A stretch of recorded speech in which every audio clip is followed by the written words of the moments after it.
All right, Chris. Here's what I'm telling you, my guy. Right? If R&B is dead, let's just go with that premise. If R&B is dead, sir, it's my conjecture that I'm gonna get some. Let me be careful. You about to tell us who killed it? Let's go here. If Okay. R&B is dead, this combination killed R&B. Carry on. The combination of black women Oh, whoa. and and white men who run these record labels killed R&B. Okay. Let me explain. Go ahead. Explain as we tap in, man. If y'all out there, man, go ahead and tap in with us right quick, man. Look, here's the deal. Let's talk about classic. I don't care what kind of R&B you talking about, but let's just go my wheelhouse. Mid 90s, I'm sorry, mid 80s through late 80s through the 90s, early 2000s, right? That's my super wheelhouse where you get a fire, right? But I can go back in the 70s. Let's just talk about that, right? Late 80s, mid 90s. Or you say mid 90s? Late 80s all the way through the 90s, early 2000s, right? All right, cool. I think the music started to take a turn, I would say, in the early 2000s, right? Right. For me. But why black women? Why would I say black women help kill R&B? I'm wondering that. Well, because most R&B, who is it talking to, right? Most R&B. Even if I had to take a guess, I'd say black women. Yeah, even male R&B singers typically are talking about it. I want to love you. I just want to touch you. I want to hold you. Can I come over? You know what I'm saying? Right. You know what I mean? Women R&B are talking about pain from a breakup, or either I just want to love that man so much. Every now and again you get into some man hating songs, but for the most part, you know what I'm saying? So when black women specifically, because this is a genre we're talking about that's typically dominated and consumed by African Americans, right? But other people enjoy it. Black Americans. We're not Africans. Go ahead. I'm sorry. My fault. Hey, shout out to the FBA. Shout out to the FBA. But okay. No, what I'm saying though is that like once, I don't know exactly when it happened, but once black women became more interested in only twerking, right, and only twerk music. I was wondering where you were going. And being told, yo, I want to see you throw it in a circle, and they accepted that, and that's what they wanted to hear. Then that's what the dudes made, right? It was after that. It was no more nobody talking about love. Even the quote unquote R&B songs became more vulgar, right? What's the Chris Brown song that he had? It was a, not to take you down, it was another track, but it was dope, but it was like, yo, I want to, like, you know, I'm trying to cut, like, I'm trying to cut, but like he's using word, he's telling you how he's sticking his phallus inside and what's popping off. You know what I'm saying? I thought you was talking about these hoes ain't loyal. I was like, yeah, that was a good way to kill it, because they were singing that shit too. I'm just saying in general, right? I was saying that, I should put it on the screen. So I should lay this out as a diagram. The killing of R&B, I believe the first hit man was the black woman. They set this in motion because they started accepting black men talking to them on record. It became more accepted to do it in that hip hoppy way, right? That became cool.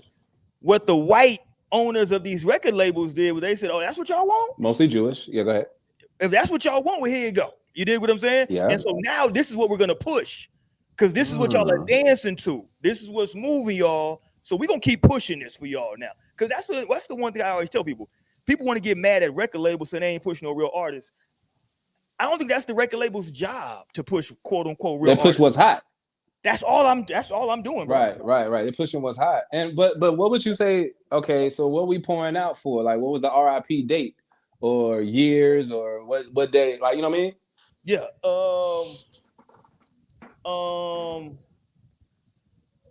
I would say Drake put the death nail in it right around the time he came out, when he was like singing and shit on tracks. It started, I would say, with Ja Rule. Okay. Right? I would say it, and this is not even to disrespect Ja Rule, but I would say it started with Ja, because this was the first time we really saw, and it was never a thing where like an R&B dude wouldn't hit, with a rap dude wouldn't do a harmonize. But when Ja came out and was damn near fully singing in that grovelly voice. Right. Because even when Bone Thugs came out, niggas didn't start like singing like that. When Ja came out, 50 jacked him for his shit, and then he started singing, and then that shit kind of let off to a lot of other people start singing. But wait a minute though. Okay, You saying Drake? Drake came out. He wasn't on no rah-rah shit though. He was just straight up like singing like a regular R&B dude. What you say? I agree, and that's why I said that was the death knell. Because now we got this guy who's a rapper that's sounding like an R&B dude. Why we need the that R&B shit dude did now? open up a can of worms because why we need them now? I feel you now. It opened up a can of worms. I say, but Drake's run without any competition because people still didn't automatically. Because I follow everything he's saying, but people didn't automatically start like singing too. Because my thought was this: what killed R&B was rap. I felt like rap killed R&B because, like you're saying, initially a rapper came out 2010. Drake dropped 2010. I think it was like September 2010 with that fucking So Far Gone shit. Man, that's one of his best albums, even though it was a fucking mixtape. But it took a while before it caught on to other people to try to do the shit too, though. So I'm like, it's definitely in the 2010s when it officially, was taking off life support. But I'm trying to think when, because like. You got the thug niggas singing. Yeah, like now, like all the thug gangster rappers, they sing and they really be singing. Yeah, listen, I'm from H-Town, so like Big Mo was revered in Houston, and that's what he did. Big Mo was a singer, right? You got rappers, right? You got rappers like I know worldwide people know him for the song "I Look Good," Charlie Boy, but Charlie Boy was a singer. If you go back to some of my old mixtapes, Charlie Boy was singing, right? You know what? A lot of Texas cat came out singing. Zero. Yeah, dudes be harmonizing on tracks. That old, Devin the Dude. Yeah, you know what I'm saying. So like, where did Drake hang out? Where did he hang out? That's what they say. That's where he got his style from. It's from being. Nigga, Houston killed R&B. Houston killed R&B. We figured it out. Thank you, Roy. Thank you, Scrooston. They killed R&B, bro. They taught Drake the game. He took it. He took it a whole another place. Because remember what they tried to do to Big Mo, man? That purple stuff, had him in a purple suit. Yeah. And then Willy Wonka, the chocolate factory. The record labels don't be knowing what the hell to do with some people. But Drake got that style, took it, went off the fucking planet with it. But it came from Houston. Because nobody else other than Bone was probably doing that whole, sing song type of flow like that. You know what I mean? And even when Bone did it, to your point, like nobody really tried to copy that. Maybe you can get away with maybe like Do or Die. You know what I'm saying? Kind of was like, you know what I'm saying? Somewhat, yeah. Now, maybe broke, but I be spitting more game than a mouthful of poker chips. With the open lips and the provoking hips, and never got to tell them any. Yeah, man, go ahead, show them you 50. Show that was a jam. That was a jam. That was. Bro had a Cadillac when that shit came out. Listen, no cap. That song taught me how to spell Cadillac, because they literally spelled out the song. Remember? Pulled up. I believe some motherfuckers who own one couldn't spell that shit. Double L, but AC. I was like, oh. Okay, that's a Cadillac. Okay, got it. So Damn but anyway, right. To that point, like nobody really was doing that. You know what I'm saying? I think, and I'm happy to take suggestions on anybody who's got a different time frame. But I'm saying right around, because you got to remember how people forget sometimes how popular Ja Rule was. I understand what 50 did, but people really truly forget how popular Ja was and what he did for J-Lo, right? Very much so. Like what he did was crazy, and he's singing on all those tracks. So you get him singing, and you know what I'm saying. And he wasn't singing in no low. But what it did, like when Drake comes along, now you can get somebody, and this ain't to take no shots at nobody, but you can get somebody like, let's say, a Tory Lanez, who's not a great singer, right? Tory Lanez is a great singer. Yeah. But now he can get by. You know what I'm saying? With like, he can get by. You know what I mean? A little studio magic, you know what I mean?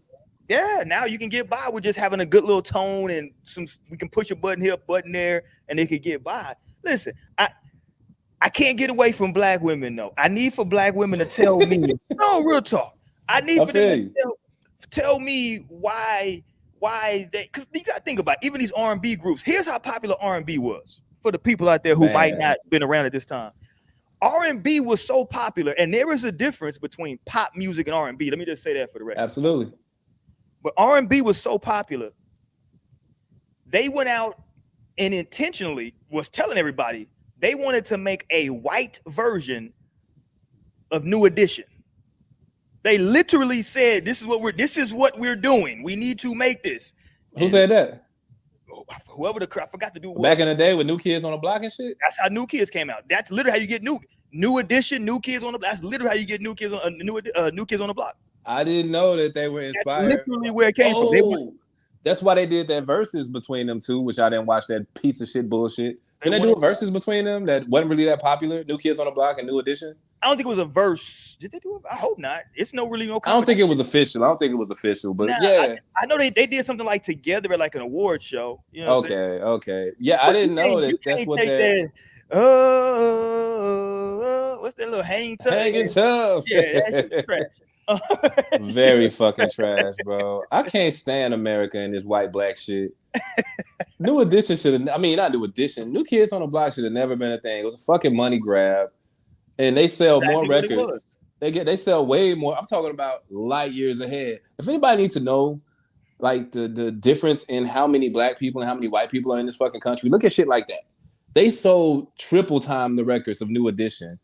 And you think none of us bought that shit? I ain't never going to nobody's house and niggas had New Kids on the Block on there.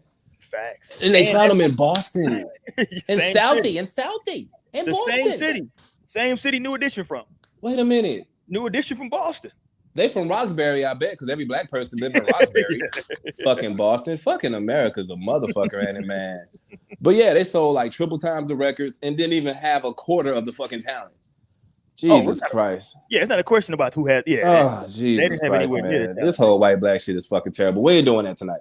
But you know what, though? Even going there, you might have to take a step. Listen, the more I talk about this, the more I kind of peel back this onion. Maybe the death of R&B came when they first killed the R&B group. Because that had to go. I think that might have That shit went in the 90s. That's what I'm saying. I think that went first. Yeah. Was the death of the R&B group. Right? That shit didn't even make it to the 2000s, dude. Like, I can't name Jagged Edge. Yeah. Jagged Edge. Drew Hill was still in there, I think, the early 2000s. It didn't make it to the 2010s. No. They were wiped out by the time. No, they were wiped out by the time. We got 12 years of no R&B groups. That's what I'm saying.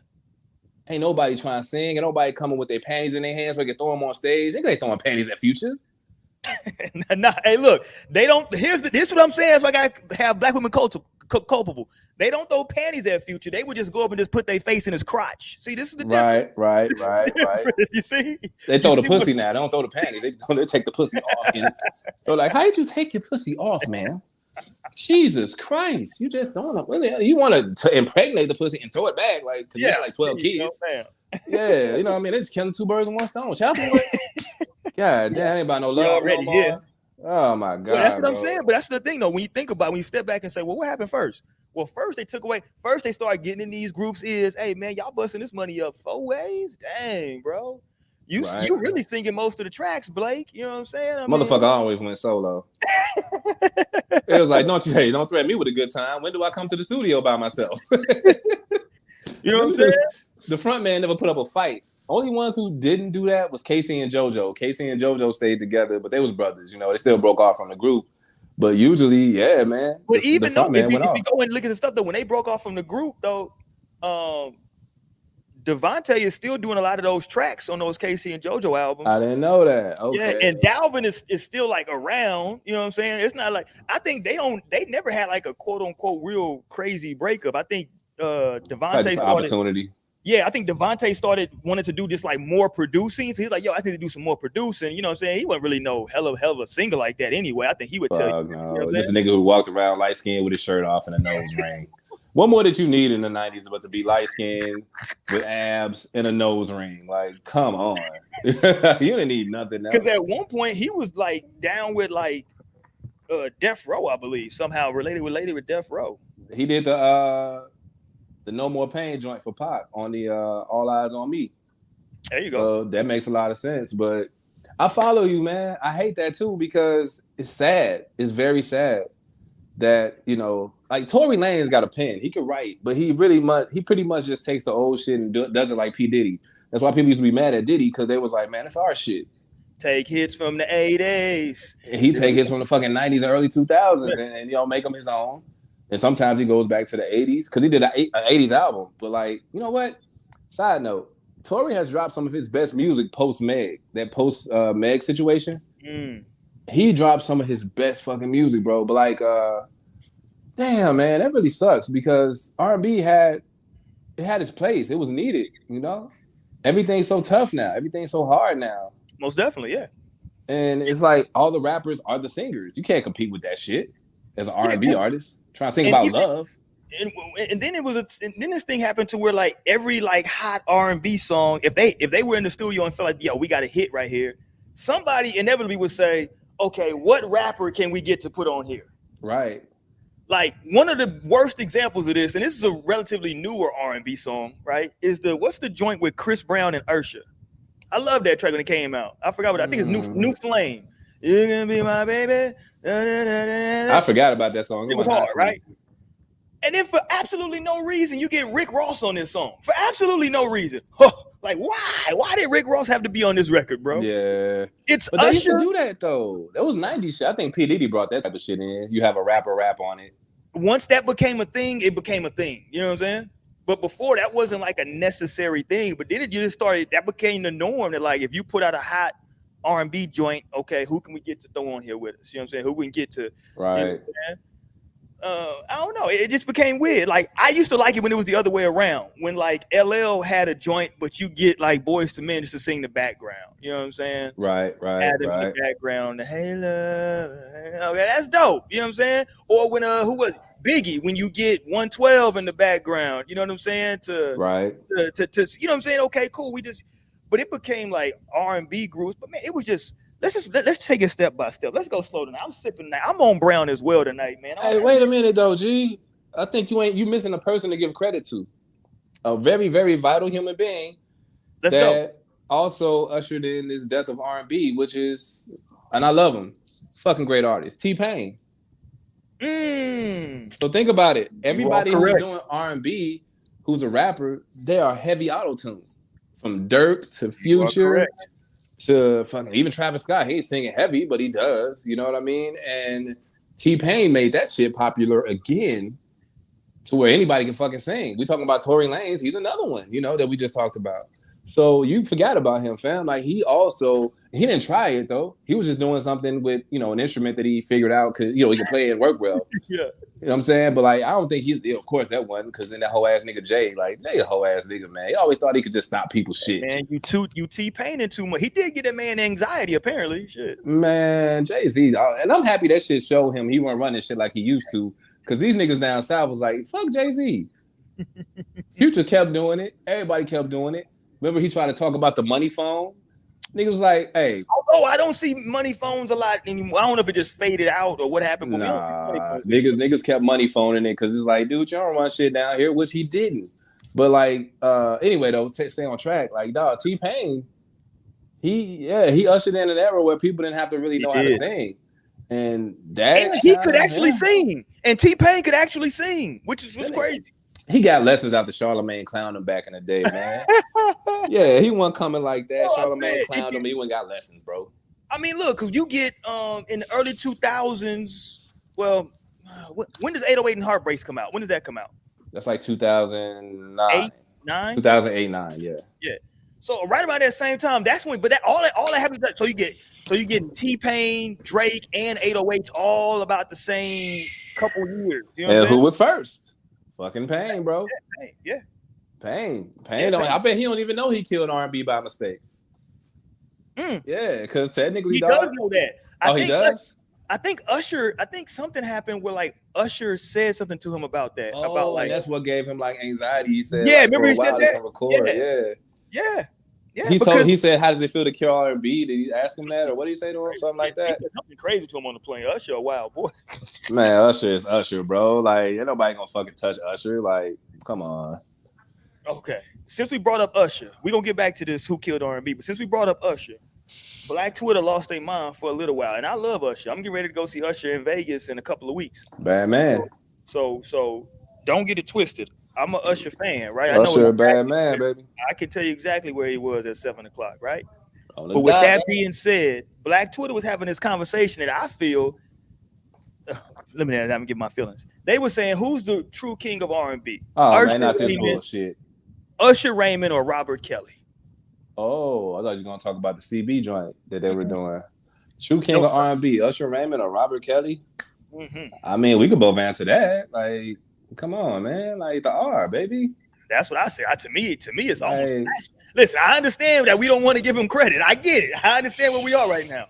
Man, fuck that. If them white boys could still win Oscars, get over yourself, black people. Shit. If we're just talking music, I apologize. So that's all we talking.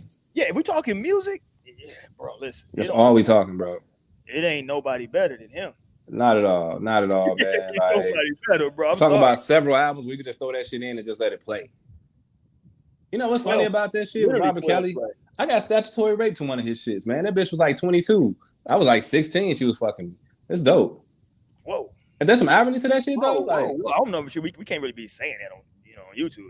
I mean, I'm a dude. Nobody gives a shit about me being raped statutorily. Whoa, we gotta stop saying that word.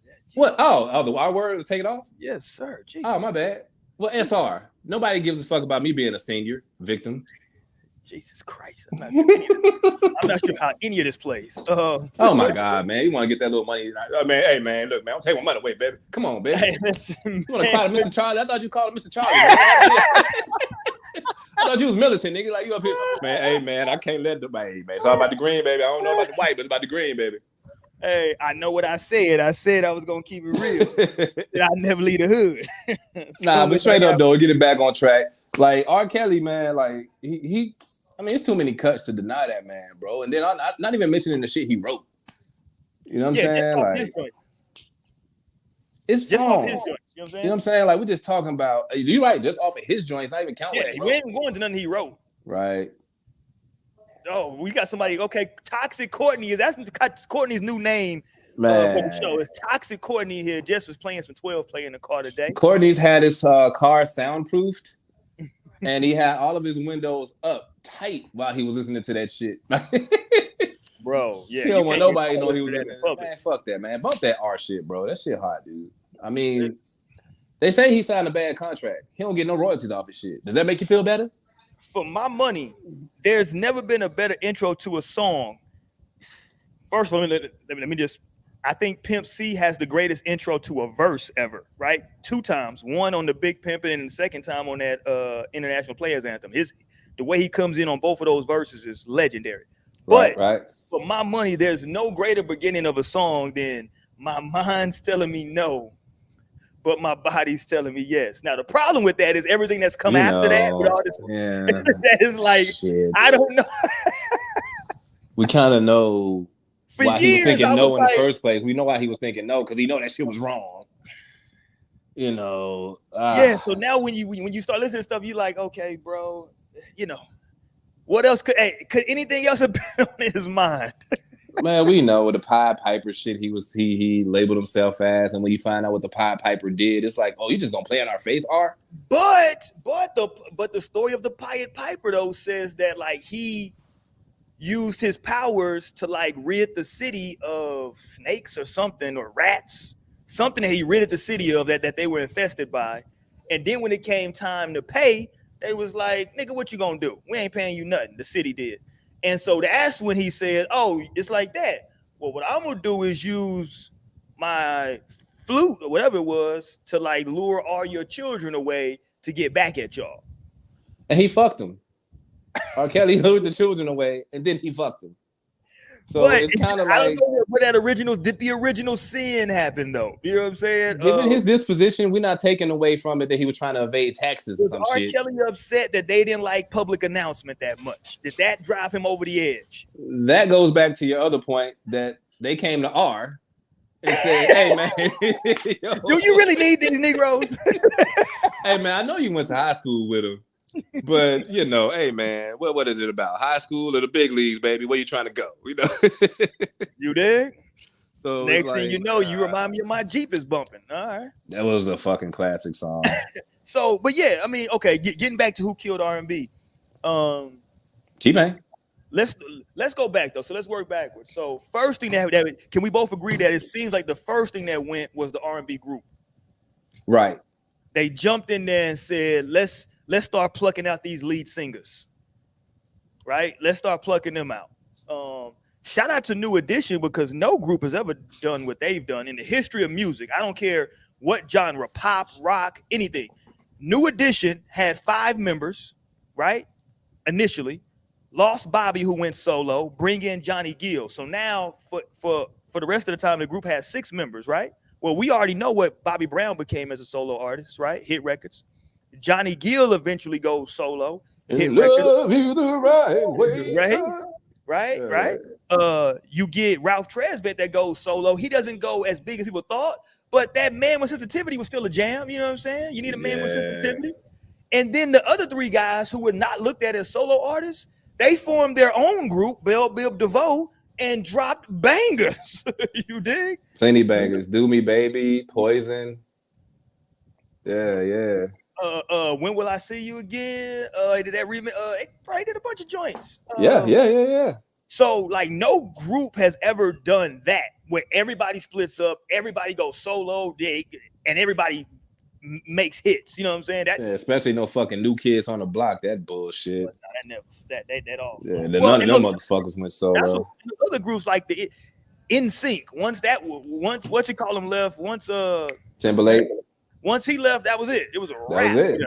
It was a wrap. Well, at least it don't only happen with the brothers. Shit, the white boy left too. He had to get up out of there. He had to get to this real money. He was like, hold on now.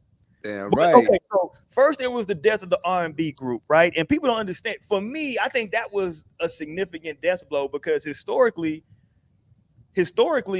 R&B groups were really the backbone. I think if you look at go back and keep going back in R&B, solo artists were kind of rare. You know what I'm saying? In the 70s, 60s, it's mostly groups. You know what I'm saying? It's mostly groups that's out there. It's very right. It's especially out of the whole Motown shit. It was always a group. It was groups, Stax was mostly groups. Yeah.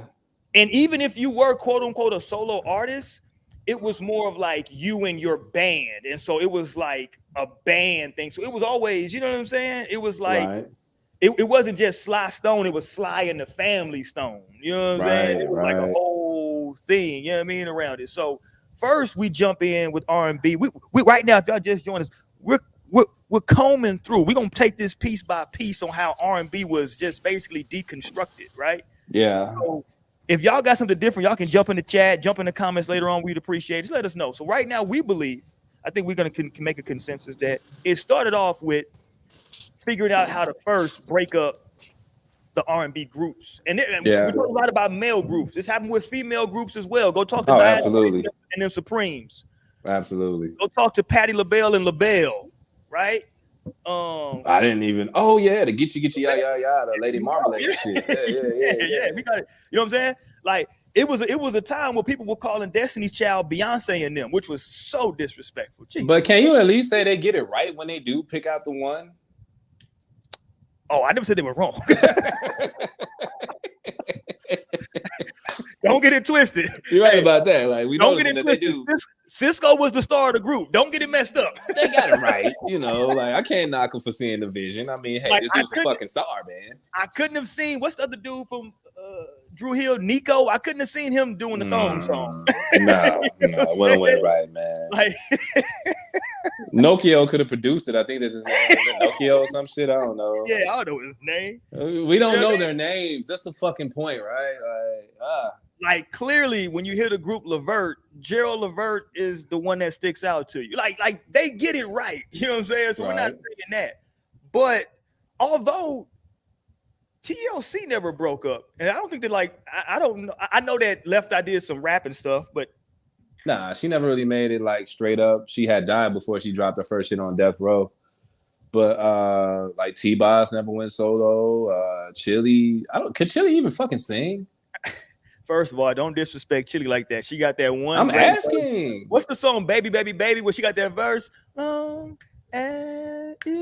bro, I could have done that shit in the falsetto. I can have any man I want to. Baby, that's my joint.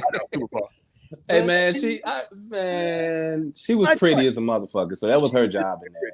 That's all. She's still single too, man. No disrespect to her, but she immediately started having sex with the producer or with the what was producer? Yeah. She immediately started having sex with the producer. So and still couldn't get no solo shine. She sucks, bro. She sucks. God damn, you was fucking them and had a baby and you still ain't get a solo record? What did I just ask, bro?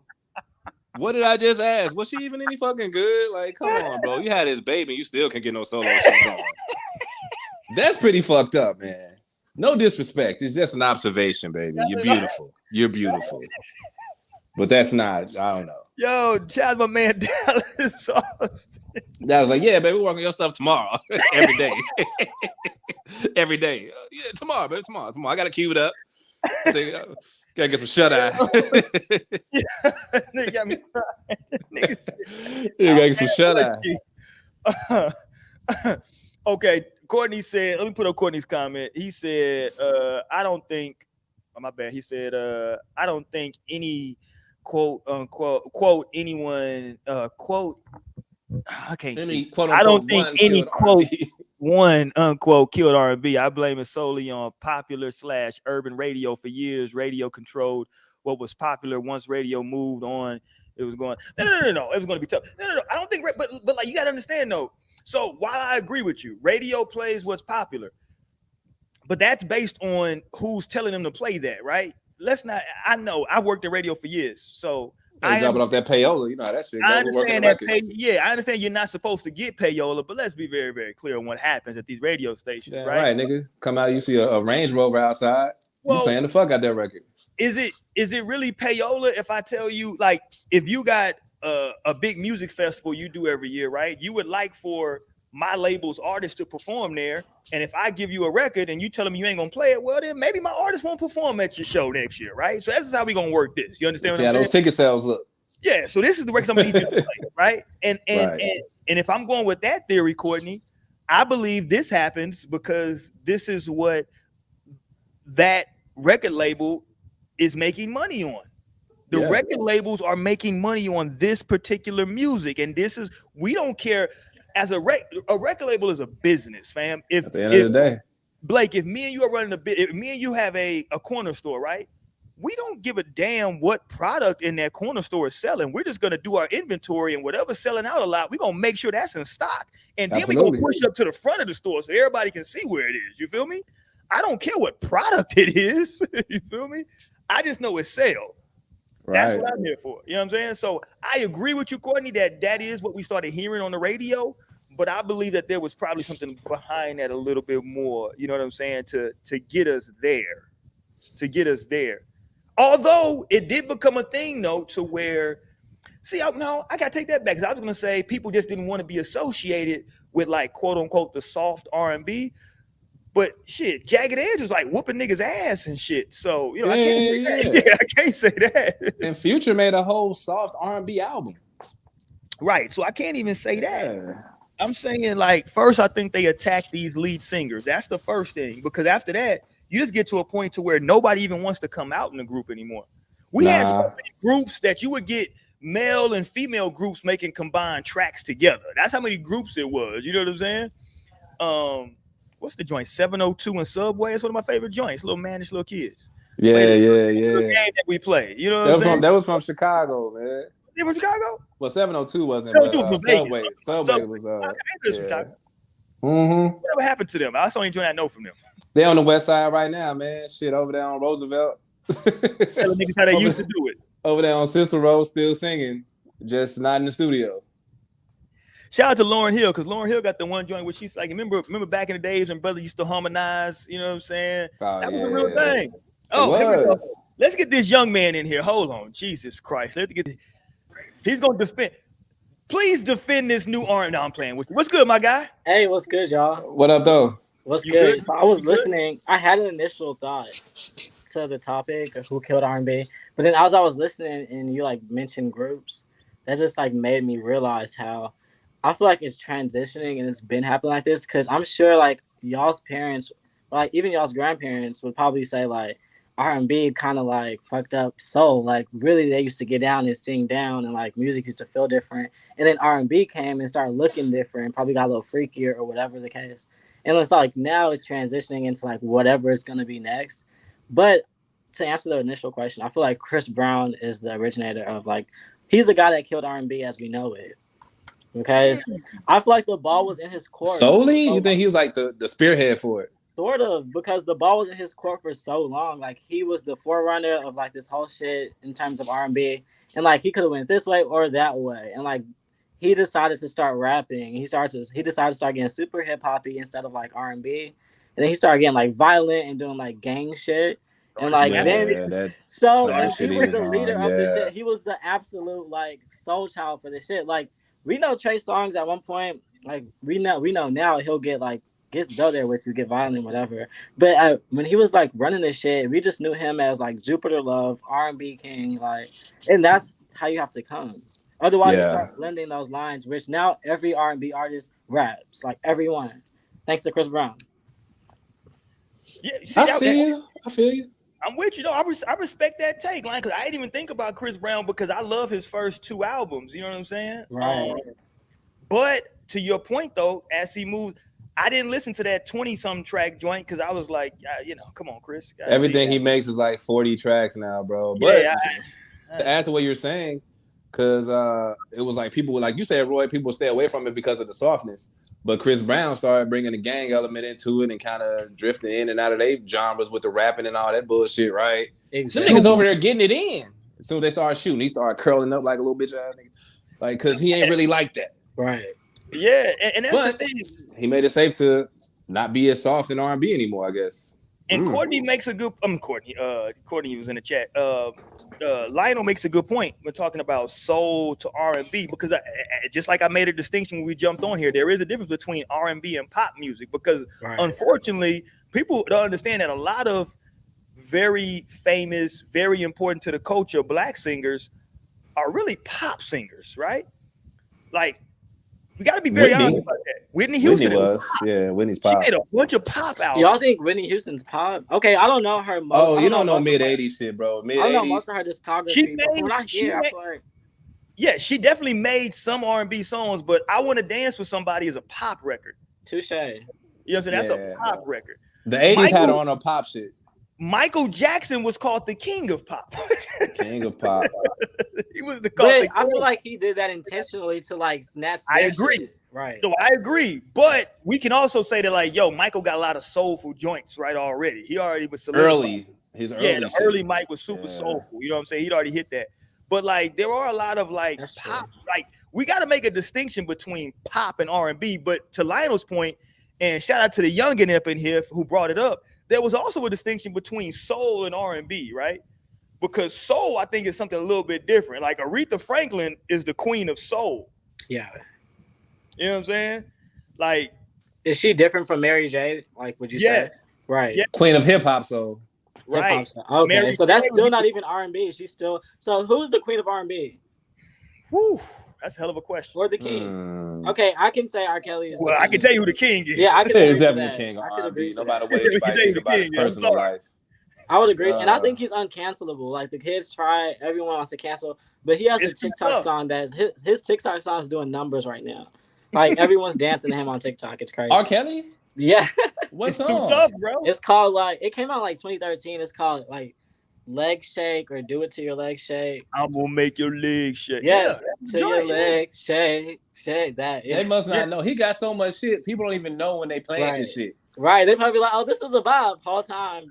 Okay, this is the argument right here. Courtney says, so are Beyonce and Rihanna R&B or pop singers? I would say I'm gonna put Rihanna in the pop category. Yeah, she's pop. I think Beyonce R&B. I think I've heard a few. Man, I want to give Beyonce at least one R&B record, but she's made a lot of pop though too. Yeah, I wouldn't consider Beyonce either. I feel like she's like Michael Jackson, where they're kind of above genre. Yeah, like it can go country, it can go Negro spiritual, or it can go like rap, be kind of R&B. Right. So. When it comes to Black people, you got to be off the stratosphere to be put in the pop category. Like you got to be like so big, like they don't put just any Black person into that shit. Because I remember K. Michelle, even though she nutty. They couldn't discredit her with that shit. She was like, dog, I made a straight up pop song. Why am I shifting on R&B? Because that's how they gatekeep it with the genre shit. But when you Black, you got to be off the fucking goddamn Richter scale, bro, which undeniable. Is Rihanna and Beyonce. So they just really got mad popular. It wasn't even about like them trying to make the songs, I don't think, though, you know? Yeah. It just got mad popular because I can't name nobody else Black other than Rihanna, Beyonce. Lizzo. I think she's like Lizzo. Doja Cat. Doja Cat, like 15% Black. Like that's not. Okay, we'll scratch that. Hold on. But let's get back to this question though. Who's the queen of R&B? I may have to go Mary J. Who else? If you consider that R&B, that's a hard one because she's also like the queen of hip hop soul. Like I said, like I forgot that's her title. That's what they gave her. She's not the queen of R&B though. No. Okay, who would you give it to? If we're going to queen R&B, who we going? Let's talk. Hey, this is a good segue into how women don't have as big of egos as a man because women don't call themselves the queen of this shit. They just let that shit ride and let somebody label them. A dude would have been took that title. I don't know. Beyonce talks a lot of shit about giving her crown and that she's the queen. She be talking a lot of shit now. So if I can be technical, maybe Jay-Z be writing that shit. I don't know. But she be talking a lot of shit. Nah, Beyonce, she know who she is. She knows so she's I would say the queen of R&B. I feel like I have like two contenders. It would either be, damn, this is crazy. Either don't we have a queen of? That's what happened, bro. They never labeled a queen. That's why the R&B died. Either Keisha Cole or Jasmine Sullivan. I like Jasmine. But Rhino, we're talking queen, brother. Like this. I know what you mean. This is album sales, popularity. Although I would say this though, I do consider definitely Keisha Cole would have to be up there, like in that category, because she might be the princess. She only makes like real soulful music, bro. All of her music is very, very soulful. Boy, there's some old niggas watching this right now calling us young punks. Like, for real, these young punks talking about R&B queen. I can go because like I'm saying, like I can go back if we're going true queens of R&B. I would have to go back old school to like either like, for me, my favorite R&B woman singer of all time is Aretha Franklin. I'm sorry. I said she's the queen of soul. I'm sorry. Shout out to the queen though. Not Aretha Franklin. God damn, who's the song? I apologize. Who sings the song? Anita Baker. Anita Baker. That's my favorite R&B singer of all time. Is Anita Baker. I love me some Anita Baker. Yeah, I love Anita Baker. That's crazy. I love my nigga. I love some Anita Baker and I love some Patti LaBelle. Right. So those would be the two that I would have to nominate. And talking about queens of R&B would be those two. But we need a queen of R&B. We need one. Nah, we gotta get to the bottom of this. I'm gonna get my Spotify shit. Hold on. Let's go. Let's get to the bottom of this. Right, we gonna get to the bottom of who the queen of R&B is right now, guys. I don't think that it's undisputed. Like that's kind of. I don't think it is either. I think that's up for debate. Yeah, it is. We need someone to emerge and really just fuck up the R&B game. I like that Keisha Cole though, man, because Keisha. Listen, when Keisha, the reason I tell people like R&B when you hear it because you can. If you got the ability to, you can feel it. Like you can, when Keisha Cole was singing that love, you can feel that shit in her voice. Right? Because there is no quote unquote note she's trying to really hit. She's just belting that shit out. You know what I mean? Like never knew what I was. It was pure vibes. Yeah. Pure vibes. Like she really meant that. You know what I'm saying? That's different. Hey, hold on, Blake. Do you consider the Miseducation of Lauryn Hill an R&B album or a hip-hop album? We're gonna stop this Lauryn Hill shit right now. No, stop. Is it she's hip-hop? Not what y'all trying to make her to be. She had one album, man. Okay, but she's the Andre 3000 of women. And I just literally played a song from that album today. Because that album is the shit. Of women. She is the Andre 3000. From this perspective, when everybody talks about like they best artists, they always say Andre 3 Stacks. He doesn't got no solo albums. He got the Love Below. I mean, he got the Love Below. 2 albums of Andre doing like 16 bars is more material than her one fucking album that she made, dude. Come on, man. Hold on, no. But the Miseducation of Lauryn Hill is a monster. All right, what do they say about people's first albums? That's their best work. The best work. Because from day one, from your birth to your fucking album in your mid-20s, that's your story. Yes. If you can't do that again, what does that say about that person? They only had one in them. But she never even tried, though. She didn't try. She didn't. Nigga, she ain't go to jail. She just stopped. She said, "I'm good." She said, "Listen, y'all got to recover from that. Y'all ain't recovered from that yet." Which I respect that. If she was like that's how you do that shit. She dropped that shit and. Pick that shit up but that shit don't get you that type of credibility though, G. It does. Look at her. She's very credible. Hey man, I'm about to look at Spotify and look at these R&B numbers for women. When the record came out, and I loved, and I only buy certain like. That shit came out in '95. That nigga was born. CD. You weren't born before '95? What year did it come out? '95.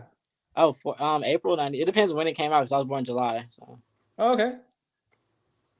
but it still touched me. Nonetheless, it reached me. So that's why she is who she is. That's why we give her the crown that she has. But I wouldn't say it's R&B crown. When I think of R&B, I think of, in terms of like, obviously guys, you think R. Kelly, you think Usher, absolutely. You think Bobby Brown, even though he's kind of R&B pop. Yeah, no, Bobby Brown. Whitney Houston said he was proclaimed him the king. God damn it! Oh, really? That was the first person I ever heard refer to him. That's where it all came from. Was Whitney Houston was saying Bobby Brown, the king of R&B, Bobby Brown. Shout out to Bobby. Well, that's a great contender. He is absolutely a great contender. Oh, facts. But R. Kelly R. Kelly got them bang. He got them strong blows. Bro, I'm looking at Spotify and R&B. Bro, this is some nasty work they got in here, man. Ain't nobody in the R&B category. I don't know. Usher. Yeah, that nigga like 30 years in. Like, I don't know none of these people. Montel Fish. I mean, Steve Lacy, I rock with him. Xavier, Omar, India Shawn. No, they're not pushing none of these people, bro. Well, but you know what happened? Okay, here's my third thing. So, Lionel, I don't know if you caught this, but this is my fourth thing. I'm breaking R&B down into, now I'm up to the fourth part of what killed R&B. So the first thing that I've concluded is the death. Keep going, Blake. Jump in when you want to. The first thing I concluded was the first thing that they did was kill groups. Right? They went to the lead singer and said, "Yo, Lionel, listen, dog. You the hottest thing on No Strings, bro. We got your own show for you, bro. You really don't need them other niggas, bro." So that was the first thing they did. Was they split up the groups. The second thing was that we talked about that I brought up. I blame black women because I believe most R&B is geared toward black women, and if black women started flocking to more of the hip hop stuff, that's leads to my third one, which is the white people that run the record label said, "Oh, y'all want the twerking shit? That's what we pushing now. Is that? That's all we gonna push is that. So that's number 3. Number 4 now is something that we just talked about right here. Is this whole, I just lost it. Goddamn, I'm drinking. Hold on, number 4. Hold on, what was it we just talking about just now? All right, so we had the executives, women, then women. Well, the women not pushing for it. Then we had executives. Number 3. Shit, groups. I don't know, man. Groups. I lost number 4, man. I'm sorry, dog. That made that motherfucker one the problem then. No, it was a problem. Oh, I just lost number 4. That was the main one you were gonna mention. Okay, number 4. First, let's backtrack. And then now we're still backtracking and bring it all the way forward to number 4, bro. And look, the baby upset with me. Everybody's upset with me. You probably could have knocked out the park with number 4, but man, I'm looking at these. Okay, so I typed in Google. Oh, I got it. Hold on, I got it. You looking up? Number 4 was everybody wanting to be independent, and let me explain. It became a thing here over the last 7 to 10 years of, hey, you don't need a major. We got the internet. You don't need a major label. You can be independent. And you can be. And you can get you a core audience. If you're an independent artist and you get you a core audience of about 30 to 50,000 people, you can do really well financially for yourself. Right. Here's the problem with that. Or here's the difference, right? When you get with a major label, a part of their job is to make sure that your music, just like you were talking about, Blake, they don't promote any of those people. If you're independent, that's your budget that got to go out to promote yourself. How much are you going to really spend on promo if you're doing 20,000 already? You're not going to spend on promo. Right. So when you're independent, you don't really get, because like this is how a lot of these artists stay in our face. Don't get it twisted. A lot of these artists are in our face because of mind control, because of, and I say that I don't want to go and put my tinfoil hat on, but it's because of the marketing. They keep programming. They keep showing it. Every time you turn on your YouTube, an ad pops up. Every time you jump on IG, you see this person. That's the marketing aspect of it, right? So everybody wanting to go independent, I understand the independent grind, but there's also everybody always gives the cons to signing with a major. They never give the pros. Go ahead though, Chris Blake. But this goes back to your record label take. Take her, H-E-R, her, like fucking mega talent, Prince levels, bro. Mm-hmm. Play drums, fucking keyboard, play everything, bro. Play the guitar, like fucking a beast on the guitar. Man, her first album, like her first official album, this motherfucker had Lil Baby and them on it. Fucking just a couple more rappers. Then I'm like, wait a minute, fam. Like this could be Prince right here. Right. But you labels wanted to bring this shit out and put it to the mainstream. Now you throwing niggas like this on here? Yeah. All this heavy hip hop type shit. This girl can play like 4 instruments, man. Mm-hmm. Why are we sitting up here listening to 16 bars about dope niggas and shit? Like niggas selling dope and all that. I mean, it was just like, and that's why nobody want to sign with them no more. Cause they gonna water your shit down trying to put it out to the mainstream. Cause they think that's what they want now, which technically they do. But if somebody like her could be that watered down, if I was dope with it, an R&B singer, a woman or whatever, I wouldn't want to fuck with them either, bro. If you could do it on your own, cause you keep your shit tight. Yeah, but I agree. You do keep it tight. But now when Chris Blake looks on Spotify, he has no clue who you are. Man, R&B, good R&B is word of mouth now. Is it in 2022? Is it word of mouth? But you're not gonna get many. But if it's somebody who's really an R&B head who stays like keep that, you know what I'm saying, into the street. Just like I looked on Spotify, you can find some good artists in there. And chase your dreams, like they're just gonna have to get it out the mud, just like the same hoes that changed the narrative and they start like the twerk team. They are partially responsible because they changed the narrative when they hopped on the internet in 2008 with all the videos that they swamped the internet with, where all the bitches with their friends at sleepovers just practicing these choreo. This shake that ass to the left, up, right. Okay, that's a fact. So that's absolutely how the people don't even know what they want. Ultimately, you just have to put it out there and be genuine and true to who you are. Put some videos out, sing down. We need some videos going viral of people singing the fuck down. Lionel, back off Lionel, man. You know what the game needs, G?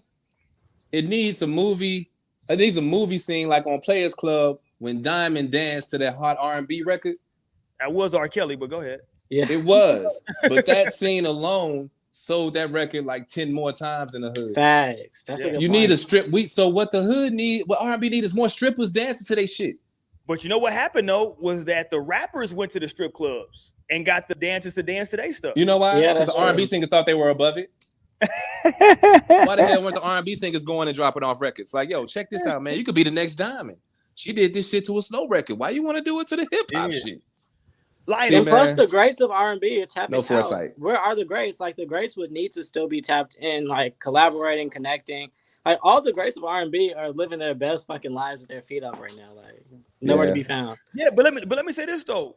And Lionel, I do want you to jump in a second. Hold on, before I say anything, Lionel, remind me. Send me a text. We need for No Strings Attached on a Wednesday night. We need to track down one of the members of I know one of the members of the twerk team got shot and killed. The dark skinned girl. Oh yeah, I heard that. Yeah, she got shot and killed. Kind of fucking circles was she running in? She wild. I don't know. But the other two, was it Miss Twerksome and Betty Butt? Betty Butt I think is the one that got killed. I think it was Miss Twerksome, Betty Butt, and then I forgot the other one's name. They're legends. First of all, I would like one of my goals is to get them on No Strings Attached. Okay. I need to track down the twerk team. It can't cost no more than $100. Exclusive interview. Not it can't cost more. I'm fucking with delete this clip. We can't shade. I'm working with, but we got a bad. Listen, I'm willing to get him a little bad. We can talk. I need because I don't even know if they understand how much they influence.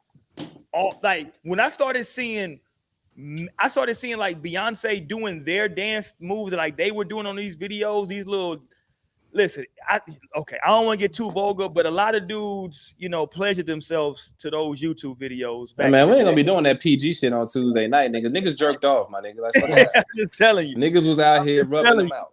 Because at that point, internet porn was real crazy. You can get you a virus real quick, have your whole computer locked up. I took mad risk.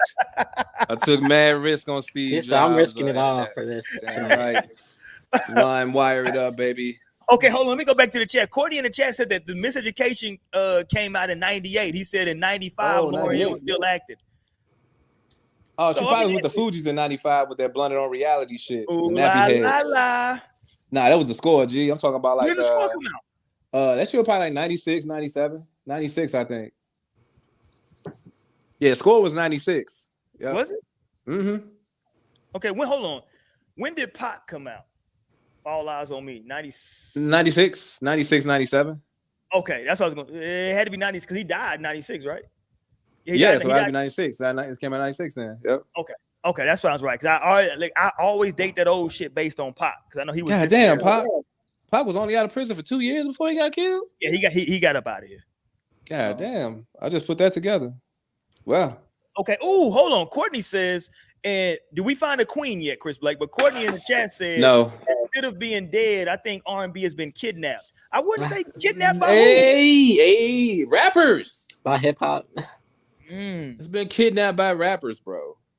Fam, they've made it popular to sing about dead ops over R&B tracks where they trying to sing on them shits with auto-tune. Fucking heathens. Ugh, I hate raps. They suck as human beings. All right, Lionel, give me some young people. We already talked about her. I like her. I like some of Summer Walker's joints.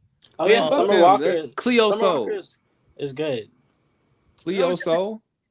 I haven't heard her before. I don't think. Cleo Soul. Check out Cleo Soul, bro. She's sick. Yeah, give me some young people. Like who's keeping the genre alive right now? At this point, right? You're gonna hate me, but Doja Cat helping. Doja Cat got some hard ass tracks, bro. Doja Cat is not. I mean, she has. She's problematic though. I don't think about R&B when I think about she ain't got like y'all black ass. Well, then we're not gonna let her in our music then. To see how simple that works. No, them white executives that are in y'all shit, nigga. Fuck out. But I don't. We got no control over that. She doesn't do R&B so much. She can, I think. I've heard like a track or two. Sir, you obviously haven't heard "Kiss Me More" with SZA. That is to die for. That's a pop song. Oh, talk that talk, Lionel. That's here we go. Doja Cat's a pop girl. She can rap too. Like she's made that clear. She can do some R&B. She can do it. But ultimately, her discography. Hold on, my bad. Let me back up, because Courtney's saying R&B has been kidnapped. I think this is his comment before. I think this is what he's referring to. He said, "Question: Is R&B only black artists? Because if not, then I don't think we can say R&B is dead." Adele, Ed Sheeran, Sam Smith. You know, man, that's no strings attached, man. Whatever the fuck we calling this on Tuesday nights, man. I'm gonna see y'all next week, man. Hold on. What are you talking about, man? Hold on. Like, man, come on, man. Like, yo, man. Hold on. Everybody stop. I need everybody to stop. I gotta agree with Courtney on this. I'll disagree.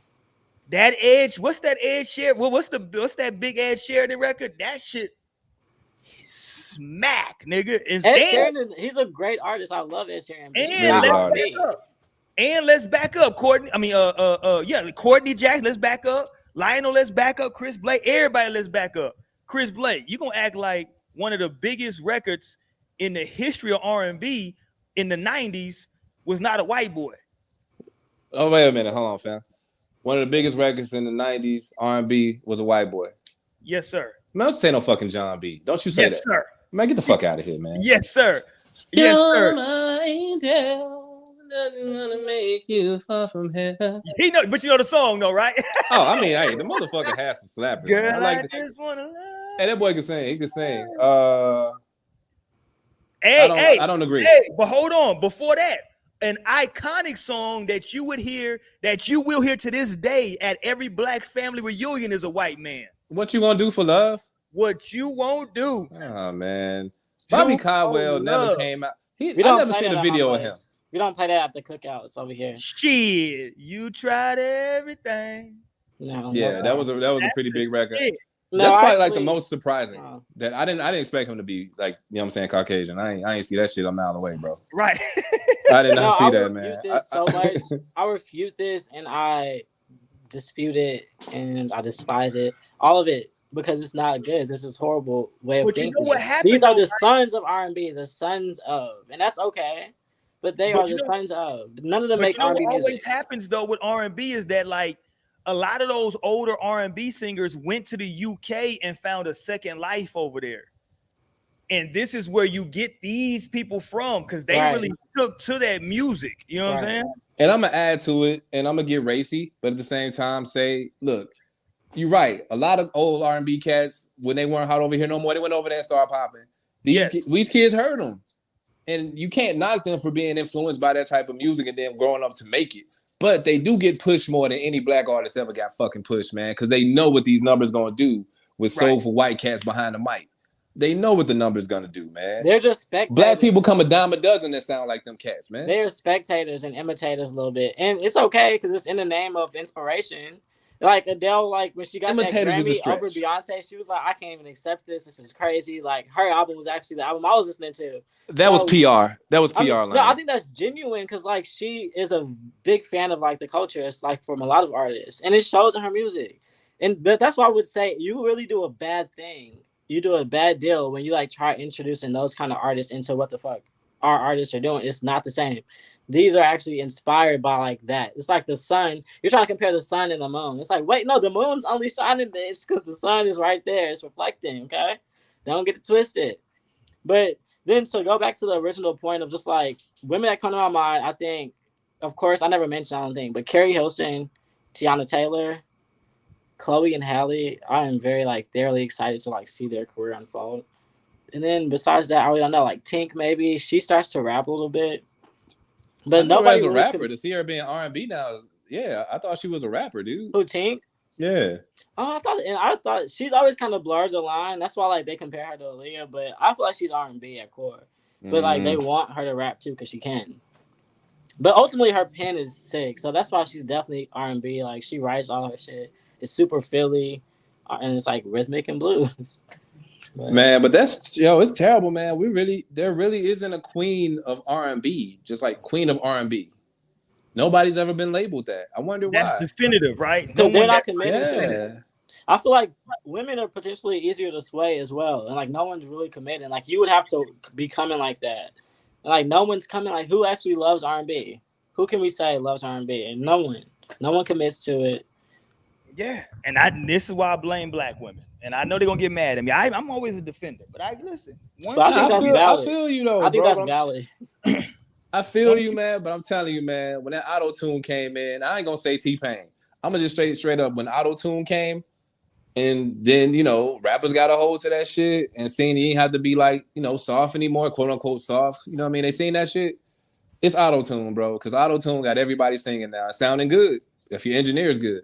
That's a good point too. I didn't even think about T-Pain. Engineer's good. You can sound all right. So I think it's auto tune more so than any of that.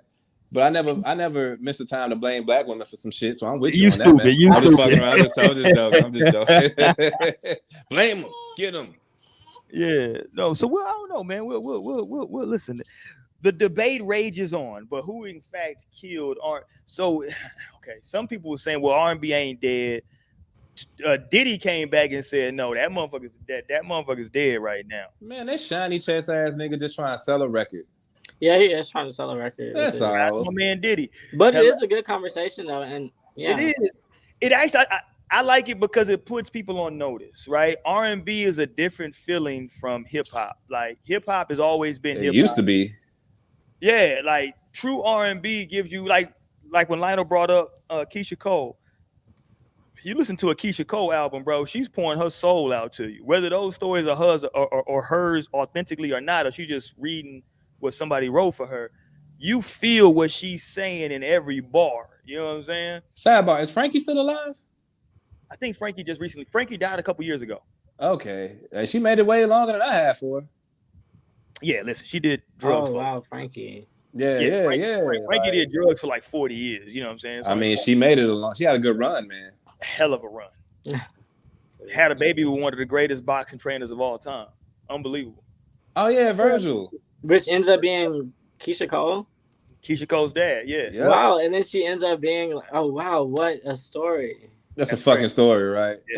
Yeah. Wow. Shit. Story alone, Keisha should be a fucking R&B queen or something, man. Yeah, That- and like Keisha They be trying to play her now too. I don't like that shit. They be trying to play Keisha Cole, man. I don't dig that shit, bro. That's because she needs And to look, hold herself higher. I go back to Keisha Cole with the gap in her teeth on the Kanye West joint. She what they call fix. She fixed that. She don't have a gap no more. Nah, she used to have a big ass gap in her teeth. I know. She fixed that or got rid of it because there wasn't nothing wrong with it to fix it. She's trying to sell these records, baby. Man, I'm getting tired of y'all putting them damn chiclets in y'all mouth, man. Was that the other thing that maybe is that just a music thing though? Because there used to be. I was watching. So full disclosure, in my house on the weekends, I jam old school R&B on the weekends, super loud in my house because that takes me back to when I was young. See, I grew up in a time. God damn it, let me talk my old ish. I grew up in a time. Yeah. I grew up in a time where on the weekend 71, right? 71? Hell no. I grew up in a time where on the weekends, what in black households, what you would do is your parents would wake up early, put on some old R&B music, open up the windows, and everybody get to cleaning early in the morning. Everybody get to start cleaning on a Saturday. It was typically a Saturday because church gig. You gotta go to church on Sunday. So Saturday morning, open the windows up, get them vacuum cleaners out, brooms, everybody cleaning, and we listening to this old R&B. So I try to keep that alive. So I was listening to some R&B, and I was listening to the R&B group Shy. If you're not familiar with Shy, Lionel, you should definitely jam some Shy. Anybody who's not familiar with it, SHAI, Shy, right? Some of the matter of fact, they have one of the greatest R&B songs of all time, right? But they got a bunch of joints. They got a joint, and the video was shot on the campus of Howard University, right? A bunch of joints is a stretch, by the way, sir, but they did have some good cuts. A bunch, I don't know about a bunch, sir, but yeah, they went to Howard. They went to Howard. I mean, they went to Howard. Yeah. I mean, at that time, like it was a lot of competition, so everybody was writing for everybody. So they had a few joints though, right? Right. You said they shot a video at Howard. The video at Howard was "Baby I'm Yours," by the way. If anybody wants to look it up, "Baby I'm Yours." That's my shit. Anyway, if I was watching. Me, give me your love. There you go, Chris Blake. Let's go. Okay, that's that shit, bro. I remember that shit. And I'm noticing, like, yo, all these niggas' teeth are fucked up, and it was something refreshing about that. Don't add to that. Their teeth are just regular teeth. It's not the chickens. Okay, that's what I mean. Their teeth weren't like discolored or look crazy, but they clearly were not veneers, is what I'm saying. Piano keys. They were the teeth that these people were born with, right? And I was like, yo, today they would make them all get their damn teeth done. Like, yeah, yo, we got a video shoot coming up today. You gotta get them done, fam. Hold on, whoa. You trying to say veneers killed R&B because niggas can't really sing with them big ass shits in their mouth? Maybe not, bro. I don't know. Oh shit. Yo, think about it. What kind of notes can you really hit when your whole mouth been rearranged by them big ass teeth they be putting in there, G? Bro, Soulja Boy talks different now with them big ass teeth in his mouth. Shit, they are so big. The teeth are so big. Man, veneers killing the community, man. God damn, man. But you know who I actually know who the queen of R&B is. I can't believe. Let's go, Lionel. The queen of R&B is undisputedly, Aaliyah. All right, man. See, that's why you don't be having no niggas in their mid-20s on the fucking joint, man. Let's not that, Chris Blake. Absolutely. Whoa. That is a hell of a candidate. Absolutely. How can you dismiss Aaliyah, Chris Blake? What do you have against Aaliyah? And give me a girl and give me a song, and then I'll give you 2 Aaliyah songs to that. Ooh, it's the LIYAH ripping up stage. I got it. Aaliyah was good, bro. But yes, sir. Come on, man. Queen of R&B, my G. Like, at this point, we're contemplating Keisha Cole. Okay. Yes. Oh no, I just said she went through some hard shit. I wasn't trying to give her the queen of R&B. But these are the girls. There's no one else. Other like there's Carrie Hilson. And then it's like these are the actual like there's no other. I'm like literally thinking there's no one else. If it was the queen of R&B, it would be the 90s. I definitely would say the 90s, early 2000s. Who ran the 90s, Chris Blake? Aaliyah. Brandy. Ooh, okay. Brandy ran the 90s, bro. Come on, now. Don't forget about Brandy. Respect in here. Goddamn right, man, with her non-driving ass, man. R.I.P. R.I.P. to that man, yo. But yeah, like, yo, you got Brandy. You know what killed R&B? I told everybody this, and I saw this went viral. I've been saying this shit for 20 years, and I was so mad I never put this out. And I just saw recently and went viral. Somebody talked about a variation of this. I've been saying this for 20 years. It is not a true R&B song if there is not water in the video. I've been saying that for 20 years. If you don't see some form of water in the video, rain, a swimming pool, a beach, ice, snow, there needs to be a form of water. Motherfuckers is getting wet too. Hold on, this is missing the element. Like, all the elements. All the elements not here. I'm telling you, when you see water, that's real R&B. For some reason, you got to have motherfuckers like in the rain, on the boat, Something got to be by a lake. It's got to be some kind of water. Even on One Wish, Ray J just all of a sudden it just started raining in the video. It does. Usher, not Usher. Goddamn me, Ray Usher J too. do assignment. Usher always Usher stay in the too. rain. Always was in the On rain. Confessions, it's just raining. Usher sitting in the car is just raining for no reason. He gets Right. upset like, where the hell's my rain machine? Where's my rain at, bro? What is going It could on? be dry the whole video, but he gonna have a scene in that motherfucker where it's raining in that one part. Like bad No news, we reason. forgot the rain machine. We gotta make some rain. You know what I'm saying? Like, hold on. We ain't got no rain. What the hell we doing in here? Like, use Like, that water hose. Stand right here and hold it. It's drunken. Listen, I don't know. I want to crown Beyonce the queen of R&B, but she makes a lot You of pop can. records. She's not. That's the closest. That's I the love closest Beyonce, I'm she's coming, not. man. I She's want to not- make her the That's queen. She's not the queen of R&B. I love her. Fam, this is a 20-year run, brother. It This is. is a 20-year run, bro. Come on now. But she's not the queen of R&B though. Are you saying all of those are Fam. pop records? She's a really big pop girl. She makes a lot of R&B, but ultimately she doesn't write the music. I feel like it's important for an R&B artist come to on. sit down, Don't feel add the that shit, and go element. through it. So that's why. Lionel, I'm come on, like, man. None of them wrote that shit. None of them What'd wrote you that shit. Oh, hold on. Somebody we didn't think of. Hold on. How didn't we even say Mariah Carey? I would give Aaliyah the R&B princess, not queen. Mariah Carey can sing her ass off. Mariah might be the queen. And she Mariah got like a might be- 30-year she run. might have the crown. She might Mariah have got the like a crown. 30-year run. She was married to Tommy Mottola, making some big records. She fucked her way to the God damn top. it. No disrespect.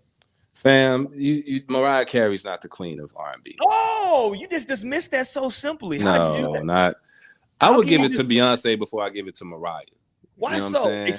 Can you explain? All right, What's her check this biggest out. R&B record? What is Beyonce's? Because I just like what? I mean, I don't damn near think everything is a slapper. It's like you can't even just give her one record, bro. Like her whole shit. Like Mariah, 90s Mariah was all pop shit. All pop shit was 90s Mariah, bro. She didn't start that shit with JD till like the early 2000s, right? Maybe like 99, 98. Yeah, But like, okay, go ahead. Yeah, I'm- no, okay. Because even Fantasy with fucking ODB was a pop record. That was Tum Tum Club, bro. That was a Tum Tum Club sample. Trust me. Mariah That was a Carey pop is record. She's a heavy hitter. She can throw bows in this conversation, but I still don't put her above Aaliyah, and I don't put Brandy above Aaliyah either. I put Brandy above Aaliyah for voice alone. Brandy got one of the best Voice, voices R&B has ever heard. Mm. You know what I'm saying? I don't know, because I feel like Aaliyah's voice was phenomenal at the same time. Yeah, with some studio magic. Oh, you saying she couldn't sing? Wait a minute now. Hell no, she can sing. She couldn't sing. Fuck that. You telling me? Okay, but we're not talking about soul. We're not talking about soul music. We're talking about R&B. I'm with you. We don't need no singing here. Singing is we need soul the vibes. music. Hey, hold vibes, on. Chris Blake. Hey, hold on. Because look, to Lionel's point, when we talking about singing, that's when I got to bring Fantasia into the equation, then, right? Oh, absolutely. But she's a soulful girl. That's Fantasia. She's a soul girl. Yeah, Fantasia's soul. from her coochie lips. Whoa, you said from her coochie lips. You said she's from a soulful girl. She kicks her shoes off. And I've never heard somebody say that she sang from her coochie lips. She sings from the bottom of her coochie. Fantasia? Yeah. She kicked those shoes off from and it's her over. coochie lips. I mean, that's actually a good. Yeah, that makes good, sense. Jasmine. We in here tonight, Jasmine. What's up, Jasmine? Okay, everybody's in here. Listen, we all up in here tonight. Who killed R&B for y'all, man? Right now, we're trying to debate who we consider the queen of R&B. Unfortunately, we've already crowned a king, and we know it's toxic, but it's Mr. Robert Kelly. We can't deny the music itself. Hey man, sometimes the truth is toxic. Sometimes the truth is. And that's probably why he had so much good content to sing about, because he was going through a lot of crazy shit in real life. Yeah. So it's easy for us to crown the king, ladies and gentlemen out there, but who would be the queen of R&B? And we're making a distinction between pop and soul. We're talking R&B, not pop records, because if we're going pop, then I got to say, now we're talking Beyonce. I think the only two questions when we go pop would be Beyonce and Whitney Houston if we go pop. I don't know nobody else really in that conversation other than those two. That makes it difficult, man, because whenever motherfuckers get too big, like you said it before, like Dick Gregory said, yeah, they're gonna come take you. People ain't gonna be able to afford to see you. Did you say Dick Gregory said that? Yes, Dick Gregory said. Right, Dick Gregory said that he got so funny that black folks couldn't afford to see him no more. But that don't mean that just because they got so big and they became pop that they can't be the queen of R&B though. G, like. Oh, she needs to make R&B. I didn't want to say it. She has to do that's R&B. My baby. That's my dark skinned baby is NDRE. That's my baby. Strickland, come on, man, you wildin'. Oh, that's my baby. You wildin', fam. She's like a sultry soul. Oh, that's my baby. Brown skin. I love your brown skin. I'm totally sticking by Aaliyah. Nobody is knocking Aaliyah from me at this point. I'm not knocking Aaliyah. Nobody can clock her. I haven't heard nothing better. Although Brandy is a hell of an argument though, because Brandy has some. Again, people got to understand those two were really big. Obviously, Aaliyah passed away, but Brandy was so big.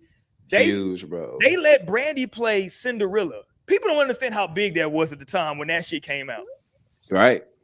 And here's how big Whitney Houston was. She got to play the goddamn fairy godmother or whatever the fuck she was. And just to be fair, the way like we're even although the love interest was a goddamn Mexican, but go ahead. Like I thought nigga was Asian. Beyonce, whatever the hell he was. Beyonce in the game 20 years, like it's amazing. If Aaliyah were to be alive, it's so hypothetical, but like R&B would look different. A lot of shit would look different because she was totally running this shit and still would be like the standard in the bar. That's why like I feel like she kind of like, what song does Brandy have that you put up and match? That's an R&B song that you matched a 4-page letter. Right. Ooh, listen, 4-page letter's a monster, Blake. Yeah, and how old was it? Like this was at like she wasn't even at her pinnacle yet. Like that's why at this point, fam, she died at like 25. She ain't never make that motherfucking pinnacle. No, she was 21. Oh yeah, 4-page. No. So here's the deal, Jasmine. We were having a discussion because they labeled Mary J the queen of hip hop of hip hop soul. So we was kind of like she kind of got her crown in like another genre, sort of. But I'm with you though. If she's R&B, then I think unquestioned Mary J. Blige would be the queen of R&B if we put her in that category. Right. Nah, man, Mary was good, but you don't think the she's queen of R&B? If we put her in the R&B category, you don't think that she becomes that? I wonder why they didn't just make her the queen of R&B as opposed to queen of because the older people, yeah. Well, but that makes sense. Because she came out with Diddy and she was doing, the first massive joint is the joint with Meth, right? You all I need to get by, right? Okay. Yeah. I think hip hop R&B is the perfect like title for her, for real. It is a perfect title. Yeah, I just like see her when I hear that. When she was bopping, she had that bop and shit. That bop, that kick, that drop. Yeah. That same shit. That you just named them shits all in unison, like in sequential order. The bop, kick, drop, bop, drop, repeat, bop, jig, bop, do a jig, do a little bitty jig. Yes, jig, shuffle. That's all she got for choreography on her choreography budget was that motherfucker. I love that. But I'm here for the Mary Shuffle. Love it. Hey, I don't know. I'm looking at Brandy's catalog. Brandy got telling you, bro.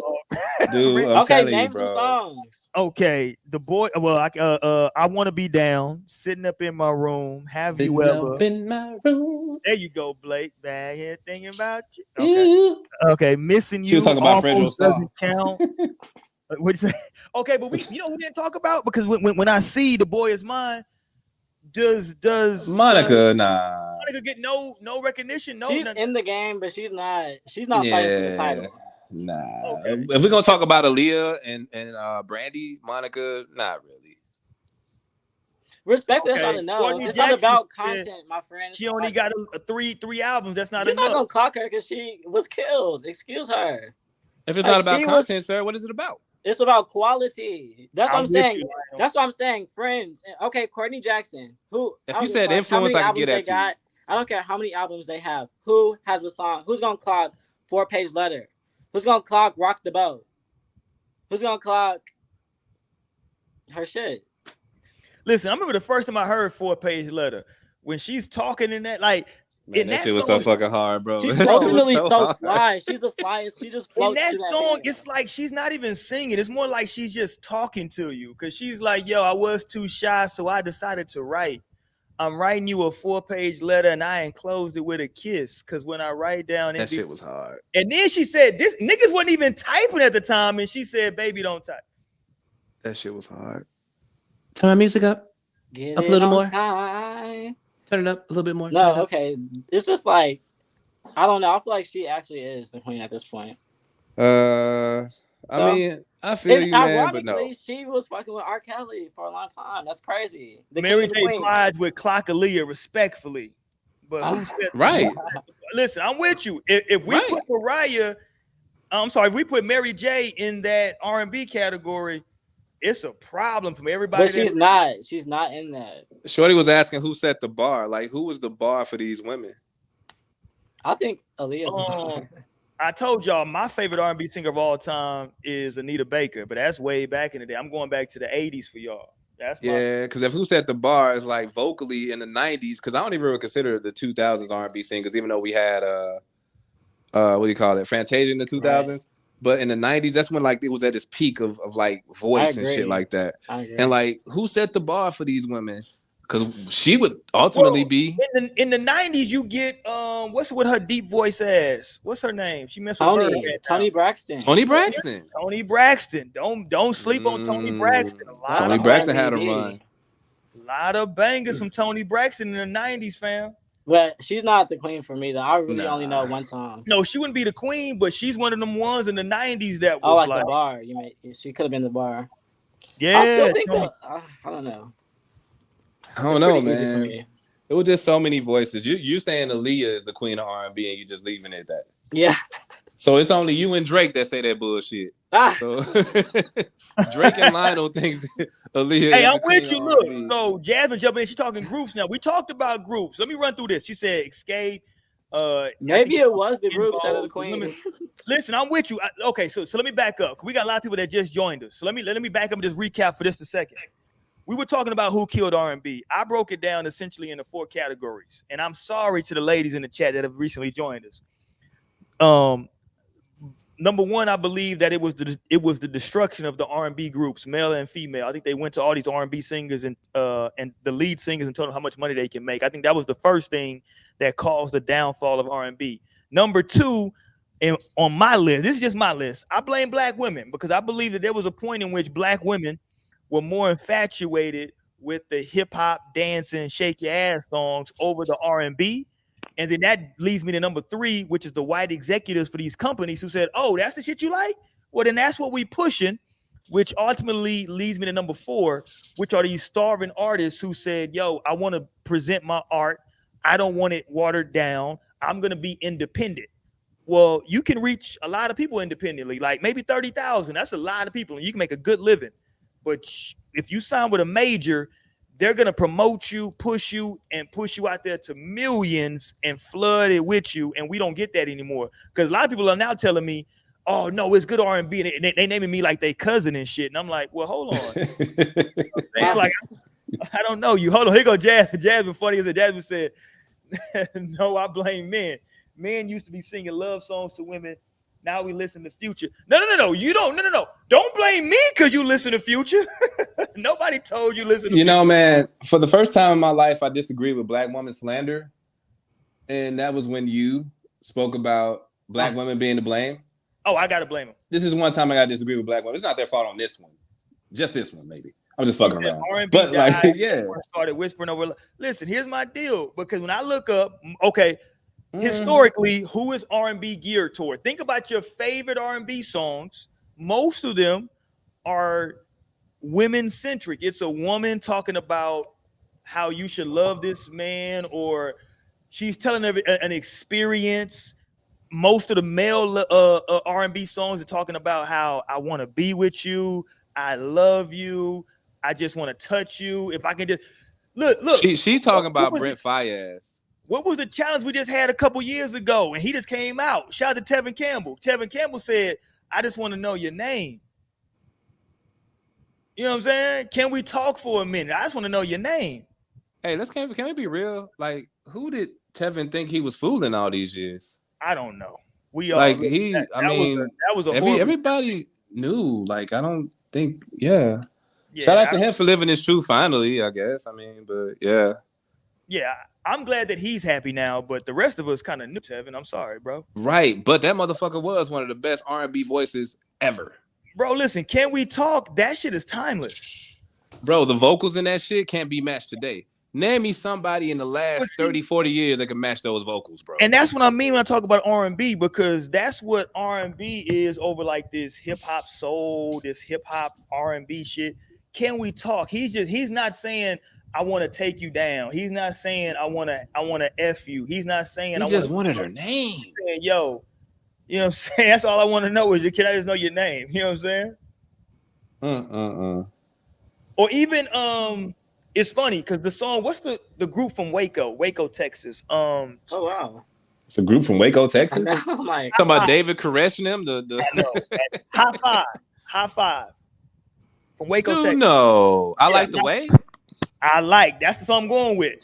I from Waco. The way. Okay, They from Waco, Texas, right? I didn't know that. That's a fun little song in R&B. That's a fun like adolescent song. They talking about like, yo, I like the way you kiss me when we playing the kissing game. He not talking about going no further than that. He just talking about like, yo, I just like this shit. You know what I'm saying? When we doing this right here, you know what I'm saying? Like there was a subtle thing behind R&B that was, we didn't have to be vulgar. You could be very subtle and playful with it, or you could be mature with it as well. You know what I'm saying? Right. It was always mature R&B. You know what I'm saying? Where you can go mature. But it was never. There came a time, and me and Chris Blake talked about it. Me and Chris Blake mapped out. Around the time of, what did we say, Blake? We said around the time of T-Pain, 808s and Heartbreaks, and that first Drake album. So Far Gone? Yeah, that shit is like, all that shit comes out in like a 2 or 3 year period. Very, very like right back to back to back. I think that shit basically puts the death nail in R&B because you get full auto-tune. Oh, shit. Full auto-tune album from Kanye.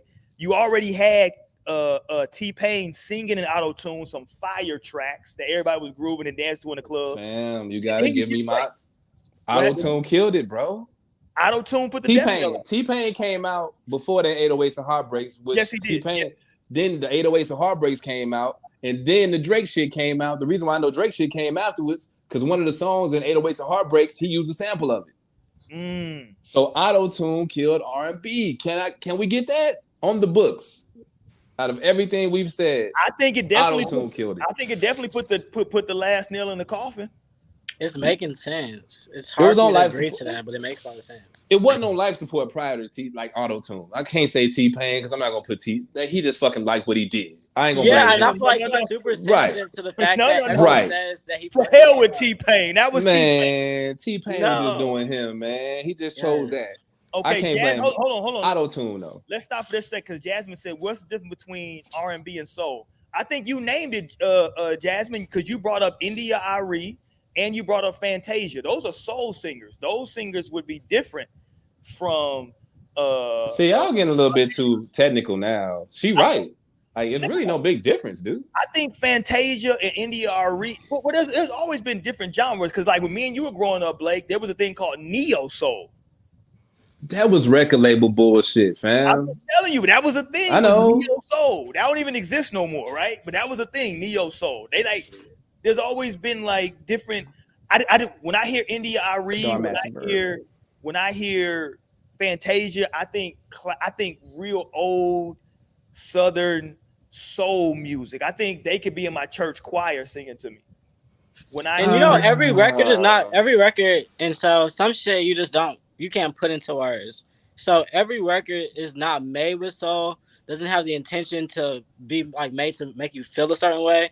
And then that's the fucking difference. Like you can't compare, like we go on a Sunday down the street in the Third Ward to like find somebody singing, somebody's aunt. She's gonna be singing down in a soulful kind of way. We can't compare that to Summer Walker. Or like that's just they're two totally different things, and it's based on the like it's the je ne sais quoi of it's the content of the. You feel that shit in your soul. It's you feel so it in your different, soul. It's so different. I think it's like intentionally made that way too. But that's just having a great voice. Because if that's the case, shit, Jennifer Hudson is not R&B. She's soul. No, that's not the case because that's why I say with Beyonce because I think Beyonce has a phenomenal voice, one of the best in the world. But like I don't think she's like a soulful artist or like a R&B artist. You know what? But she has a great voice. I feel you. Yeah. She don't make soul Beyonce, records. She is totally aware of like the corporate side of shit. So she wants to like take over the world in terms of music. She's like a musical girl. She's not like she doesn't really stay in any box at all. I was saying before this last album came out, since Adele came, I'm like a Beyonce stan, so I'm like, Beyonce, you have to sing Adele down. She put this YouTube video out on YouTube of her like singing a cappella, and the shit was amazing. Adele sounded great. I love the song. I was just like, Beyonce, sing her down. Like, you are the bar. Like, don't let people think it's Adele. And then she dropped like this dancey, super dancey like record. So you can't like really like clock her. Like, there's no like putting the pin on her. But she's not R&B or soul specifically. Jasmine said, I think the world was happy at Jasmine. So, Jasmine said, I need to listen to R&B soul more. I was happier then. Listen, there's something to be said. I didn't want to ever go here in this conversation today, but there's something to be said. I think I know where you're going. About the state of specifically Black Americans, foundational Black Americans, and where we are musically, and potentially where we are as a people. That's all I'm gonna say. I'm gonna leave it there. I'm just saying. Man, like, you know where I thought you was going? I thought you was going to happy shit. Like when Mary J. Blige made, like when she happy, her shit don't be like good. Oh, but when she like sad, her shit be like fire. I thought that's where you were going. You went a whole other place. That's also very true for Keisha Cole. When Keisha Cole came out with like a happy album, I hate that for them. That's so sad. Damn, that sucks. Keisha Cole happy right now, ain't she? I don't know, but she can't make a hit no more. Yeah, listen, when she was going through something, bro, listen, the way she sings through pain, oh my God, you feel that shit. You right there with her. You right there with her, bro. You can connect to her. So it's something different though, but it's something in the music though, man. But I think this is my thing personally. I think the biggest blow to R&B was the death of the groups. That's what I'm gonna say is the biggest blow. I know all the other shit happened, but I think once you kill those groups and you can cipher off individuals, it's easy. It's just like anything else, right? Once you can like get people alone, it's easier to get them versus if they're together, right? Because like in those groups, if you go back in the 70s and the 60s, it's mostly groups. And what do you see in the groups? It's the dance moves, boom. It's the flyness.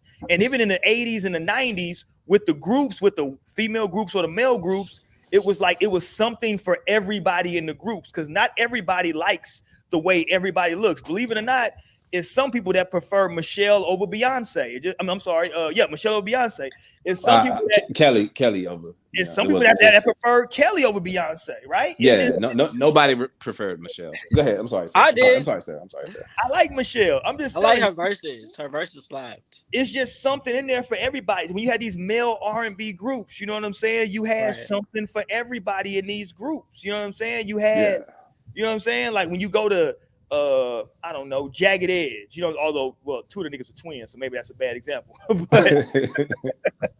but you know what I'm saying? When you go to, who else they had out there? 112 or, you know, some of these dudes, it's like, it's something for everybody in the group that likes, I like him.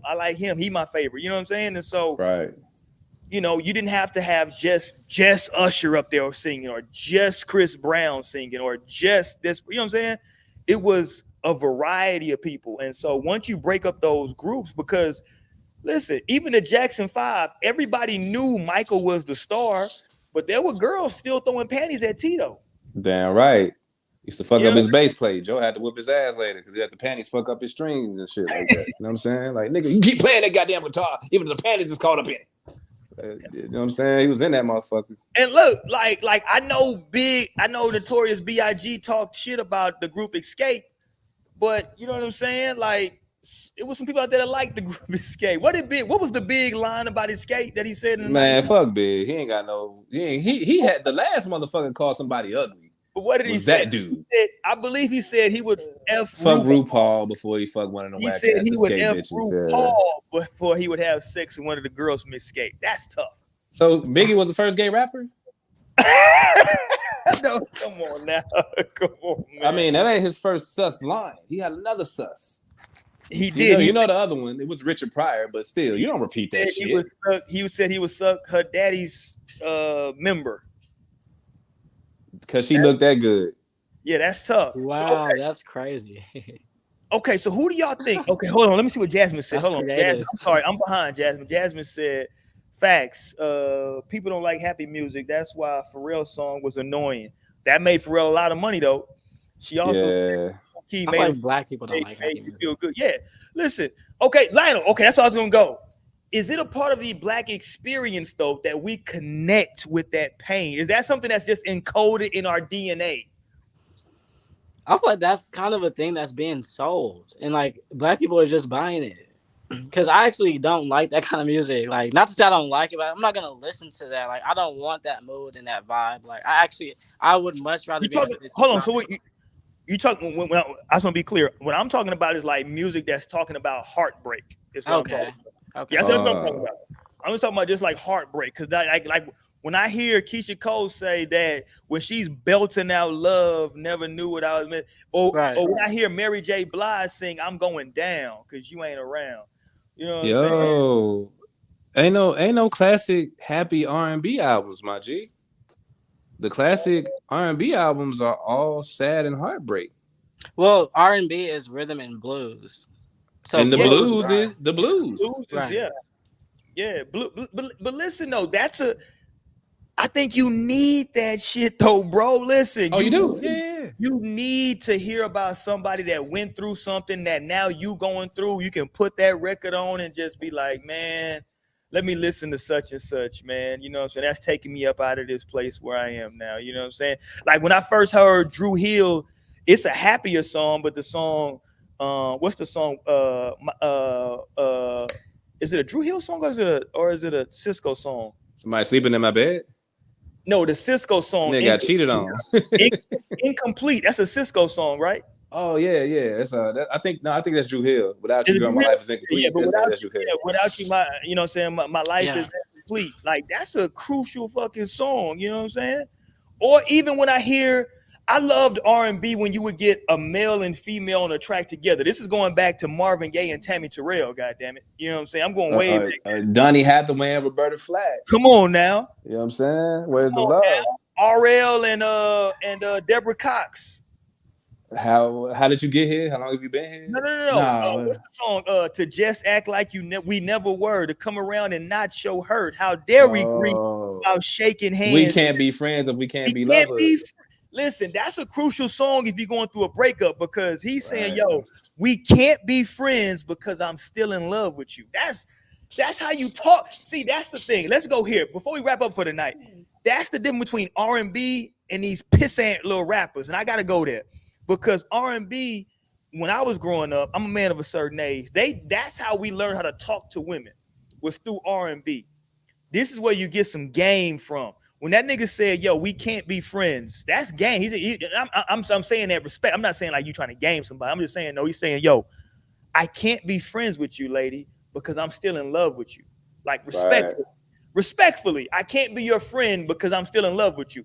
That's tough. And like he's broken up about that through the song because that's tough to tell somebody. You know what I mean? And when you have songs, I'm just going straight to the 90s. When you have songs like Jodeci, Lionel can connect to this Jodeci song when KC starts off. So when KC starts off with "So you having my baby and it means so much to me. There's nothing more precious than to raise a family." That's the beginning of the song. You know what I'm saying? Then he gets into like what's going on. You know what I'm saying? Like if there's any doubt in your mind, you can count on me. You know what I'm saying? Like, man, I was like 7 listening to that shit, singing every word with my heart. You know, like, I like 7, my G. Like, that shit came out in what, like 92, I think? I'm trying to tell you, but like bro. It gave you in these specific instructions for your life. You know what I'm saying? Even if you go to something a little bit more up-tempo, when Jagged Edge came out with Let's Get Married. You know what I'm saying? Now, listen, it's a little bit effed up because he starts off with... Yeah, he was just saying, I mean, I did everything already.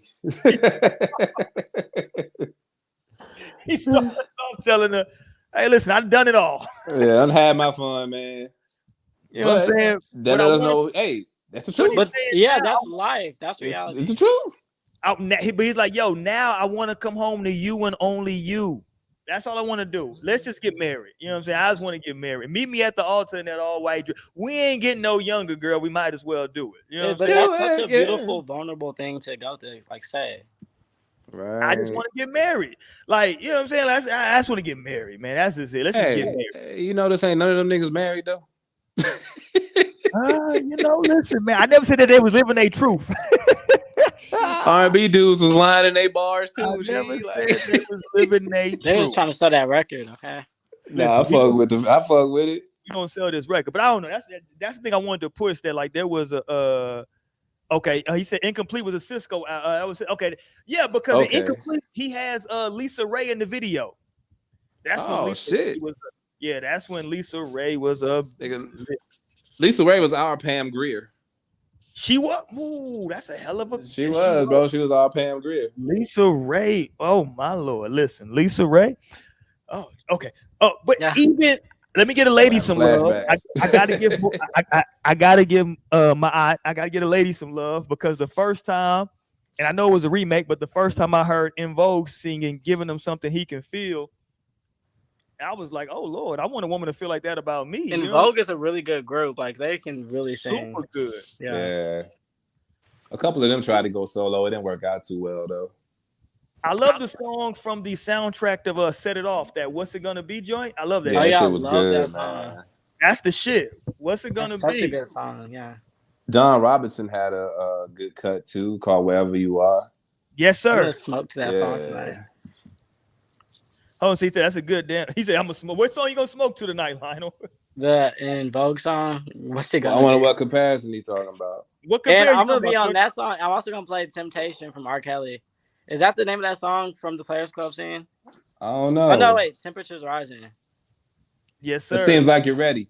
Seems like you're ready. Absolutely. We're going to R&B tonight.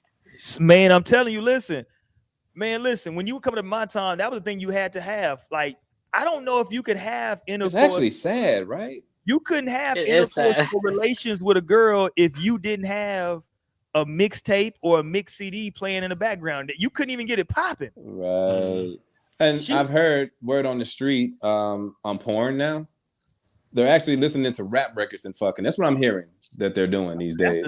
They're fucking the rap records. And I may have, brushed across a couple in my internet journeys and surfing. And I was mind blown. I was like, Jesus Christ, I would never watch this. Again? Like, fuck out of here. You would never watch this again. Yeah, maybe I'll let it play for 2-3 minutes, but still, yeah.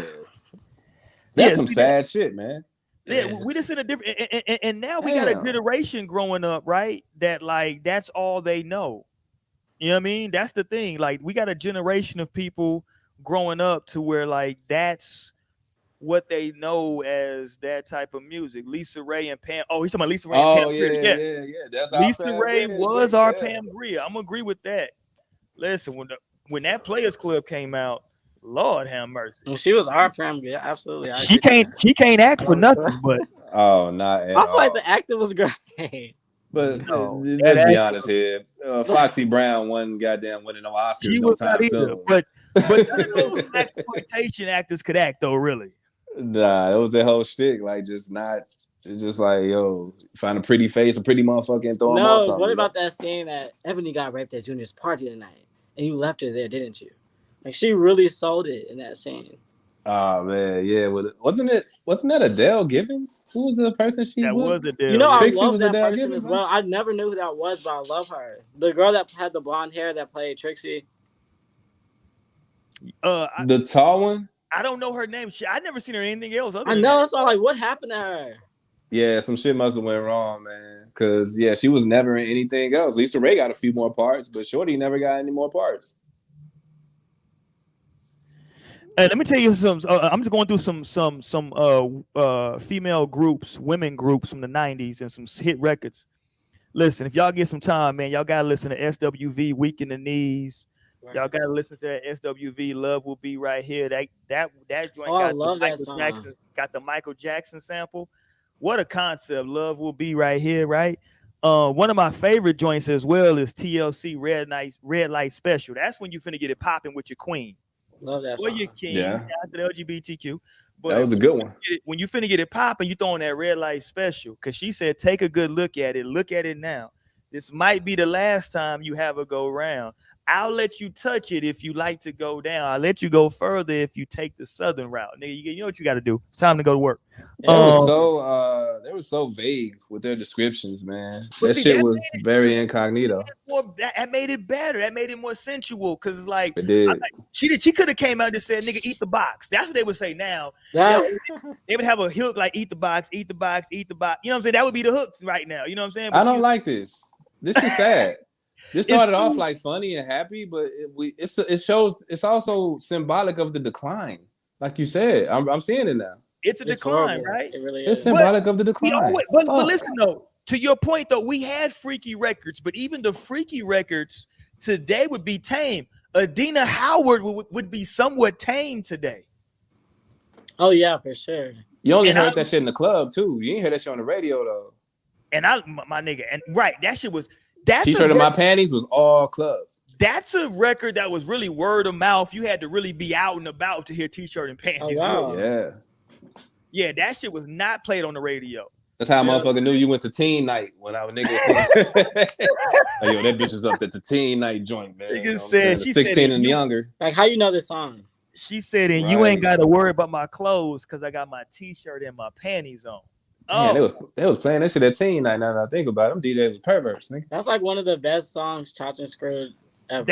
Listen, I never heard it. Say, Lionel, that's the first time I ever heard it was Chopped and Screwed. I never heard it. Like I didn't hear it regular for like a long time. I only heard it Chopped and Screwed. You can't go back after you hear it that way. No, that's facts. Once you hear that shit Chopped and Screwed, you're like, all right, we here now. Okay, hold on. That's not a sultry song, but I think the biggest female singing group song of the 90s had to be TLC Waterfalls, right? Was there a bigger record than that? I know that wasn't like a love record, but I think that was like that was a huge fucking I think like till this day they're the highest selling like female rapper. That was that record and video was like crazy. Right? That record, you know what I'm saying? Let me look. Let me see what we got on here. A lot of TLC. TLC was popping. Here goes some more white boy. Well, these white. They had one brother in the group. Color Me Bad. Didn't they have one brother? Were they like white boys, Mexicans, and a brother? Who was all in that group? Yeah, it was an Italian, an Irishman, a nigga from the Caribbean, and shit. I don't know what the other dude was. Was a New Jack City. Say what now? New Jack City really helped that song. Yeah. The sex scene with Nino and Shorty. Yeah, because old girl is dancing. Another scene where a girl is dancing to a song.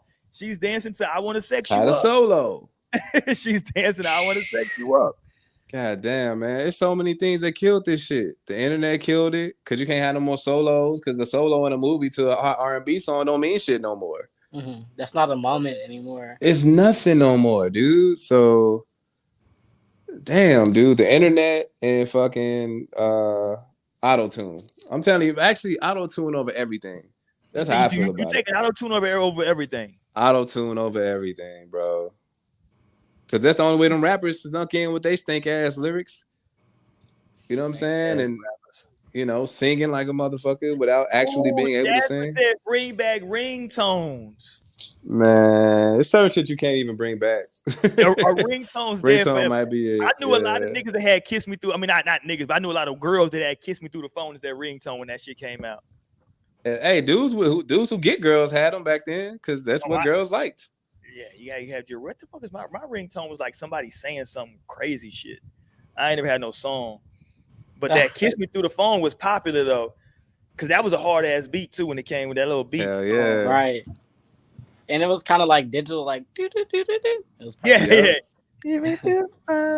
And now he gangster. That dude there now today is a gangster getting maced by an old nigga.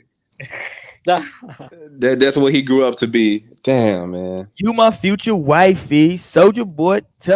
Okay. All right, man. Let's get up out here for the night, man. Listen, thank you everybody for joining us tonight, man. I enjoy going down memory lane. We're gonna have to do a whole thing on we might have to come back and do something on like 90s R&B where we just talk about just like, you know, just the feeling, man. It was a whole feeling at that point, but who killed R&B, man? Apparently there were a few culprits. I think Blake, what you say, Blake? You say auto-tune and rappers.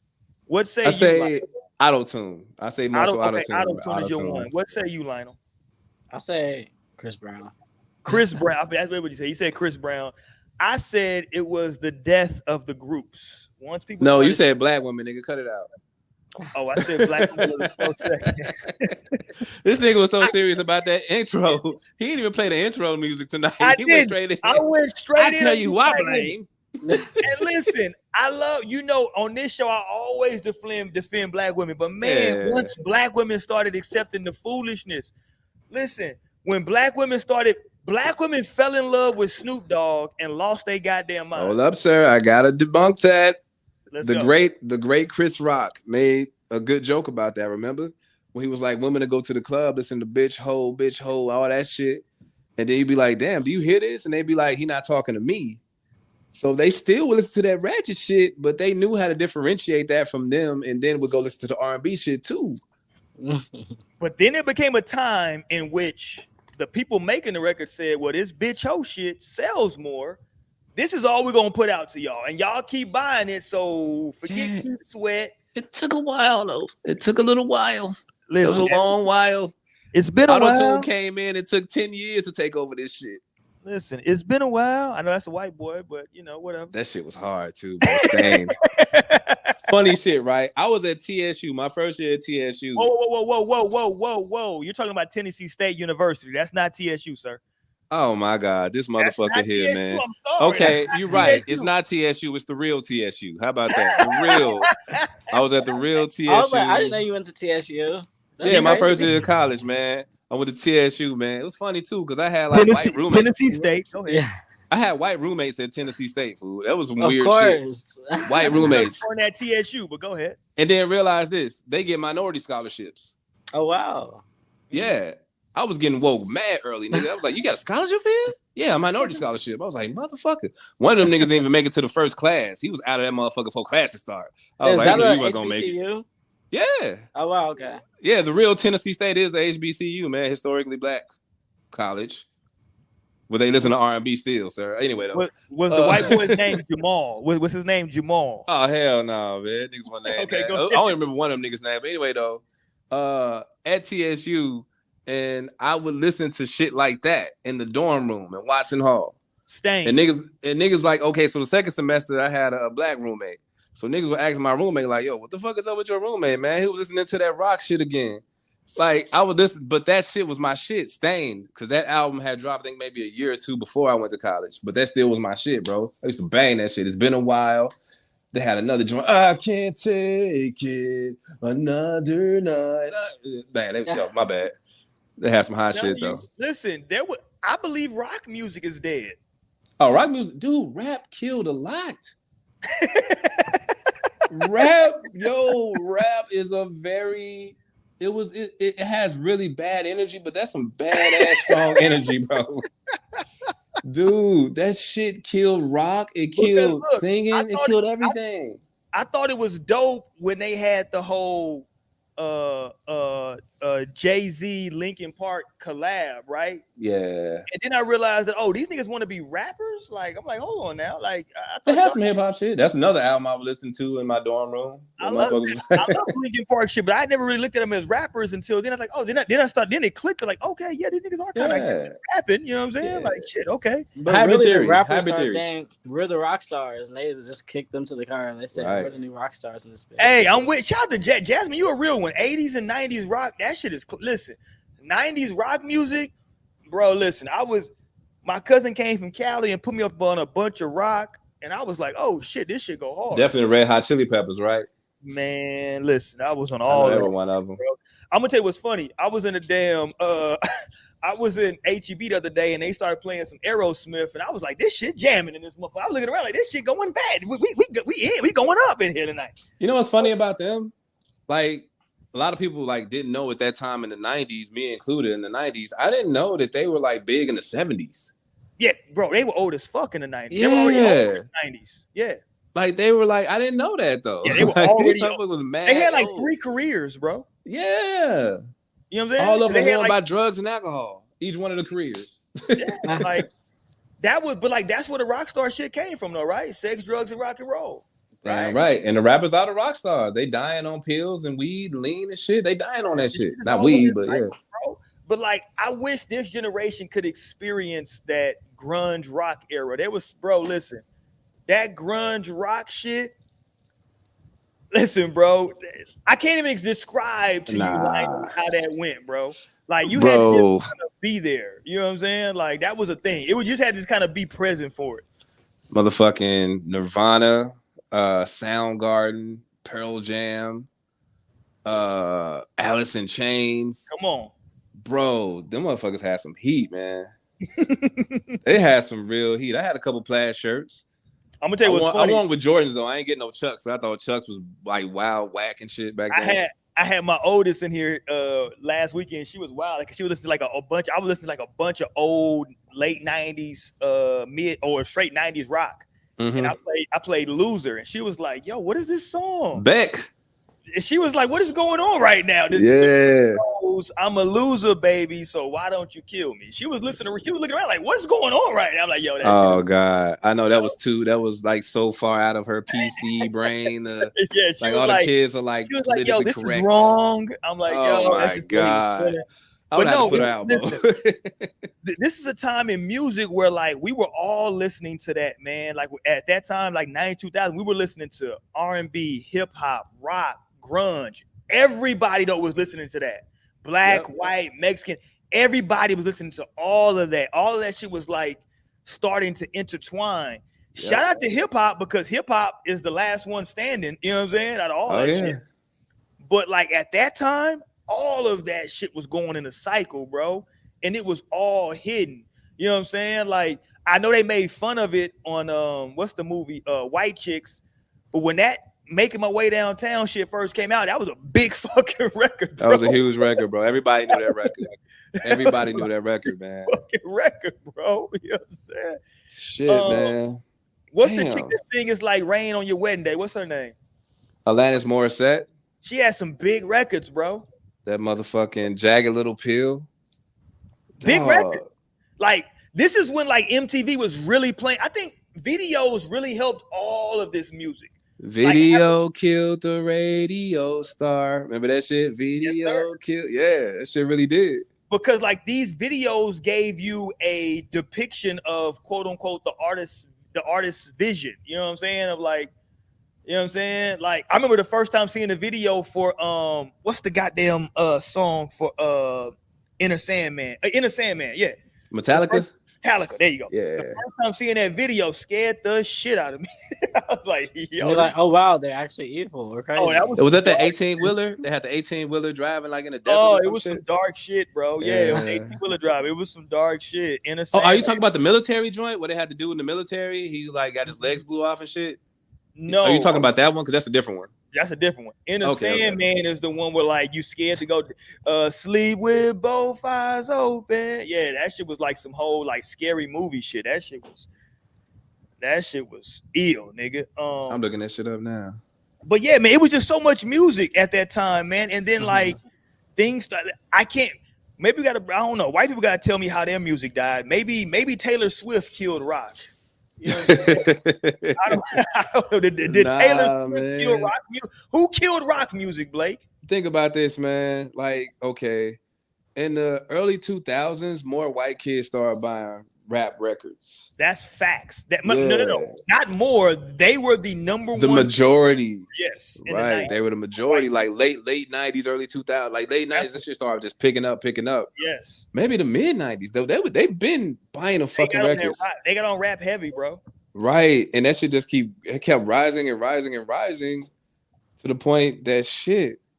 I don't know. Like, why did the death of the group also died in rock and roll too. They can't keep no fucking groups together. Nah, everybody breaks up. So it just got cheaper, I guess, to just have solo acts, and the biggest solo acts ended up becoming rappers somehow. You didn't need no band. All you needed was a dude with some beats. That's all you need. You ain't need all. You just go get Pharrell, go get Timbaland. One dude.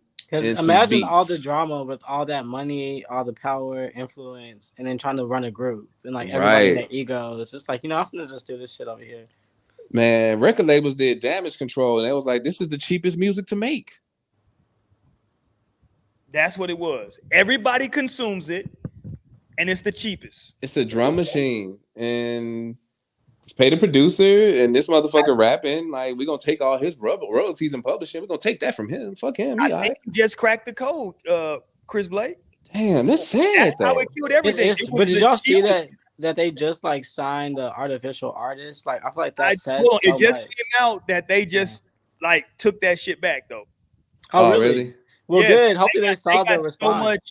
They Yeah. said they got so much pushback they had to like end up like dropping that shit. Because Which was crazy though. why is he like a white artist with like braids tatted on Yeah, the that face about to rap? This is insulting. Excuse shit us. was crazy. I saw Yeah, that shit. I was like, yo, if saw this it. is where we're going, we're done. We're done. It's crazy. already done. That shit. If that can kill rap, just let them do it. Some gotta kill rap, bro. Ooh, Yeah, that's I true. don't think rap's going nowhere, bro. Man, First off, some gotta kill this shit, man. but rappers is still a young genre. If you look at like all other genres of music, rap's only really been around since like the late 70s, maybe early 80s. Damn, but they created that shit though. Remember the government came, took all the instruments from the old niggas? Yeah. That's what I tell everybody. That's the reason people started using these records to mix, because there was no more instruments in schools. Right. So they Like everybody recreated the genre. Yeah, everybody else grew up playing instruments.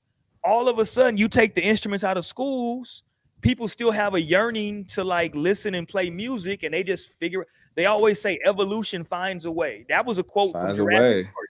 That's a quote from Jurassic Park. Evolution finds a damn way. It's gonna find a way to keep evolving, bro. And I get a drum machine, I just sample the old shit, speed it up, slow it down, whole new record. Okay, man, you know what? Jasmine That's some really innovative shit when you think about it. Jasmine said rap can stay. We just need our own radio stations, record labels, etc. Well, I thought we had. Okay, well, hold on, Jasmine, because they told me nobody listens to radio. Number one. Nah, they don't, man. Yeah, record labels. We had streaming platforms, maybe. Yeah. Well, okay, but I don't know, because see, here's the thing: Diddy technically created a whole platform for this shit. He had Revolt TV. Y'all didn't want to get down with Revolt. That's still his shit though, right? Yeah, I love his shit. Revolt, they had videos, they had all kind of content, but like I grew up in a time where like literally on BET they had a show called Teen Summit, where like they were just talking about stuff going on with like teen. It was strictly for teens growing up in the 90s. That's all they talked about. Black teens. Black teens. Shout out to Ananda. What's her name? Ananda Lewis. Oh, she's still fine today. Hell yeah, Ananda Lewis. They had Big Les on that motherfucker too. Big Les. Shout out to Big Les. She's been in a lot of music videos. Yeah. But Ananda Lewis, if y'all don't know how she looks, she kind of looks a little bit like Chili from TLC. Yeah. She got the wavy. They can almost be sisters, real talk.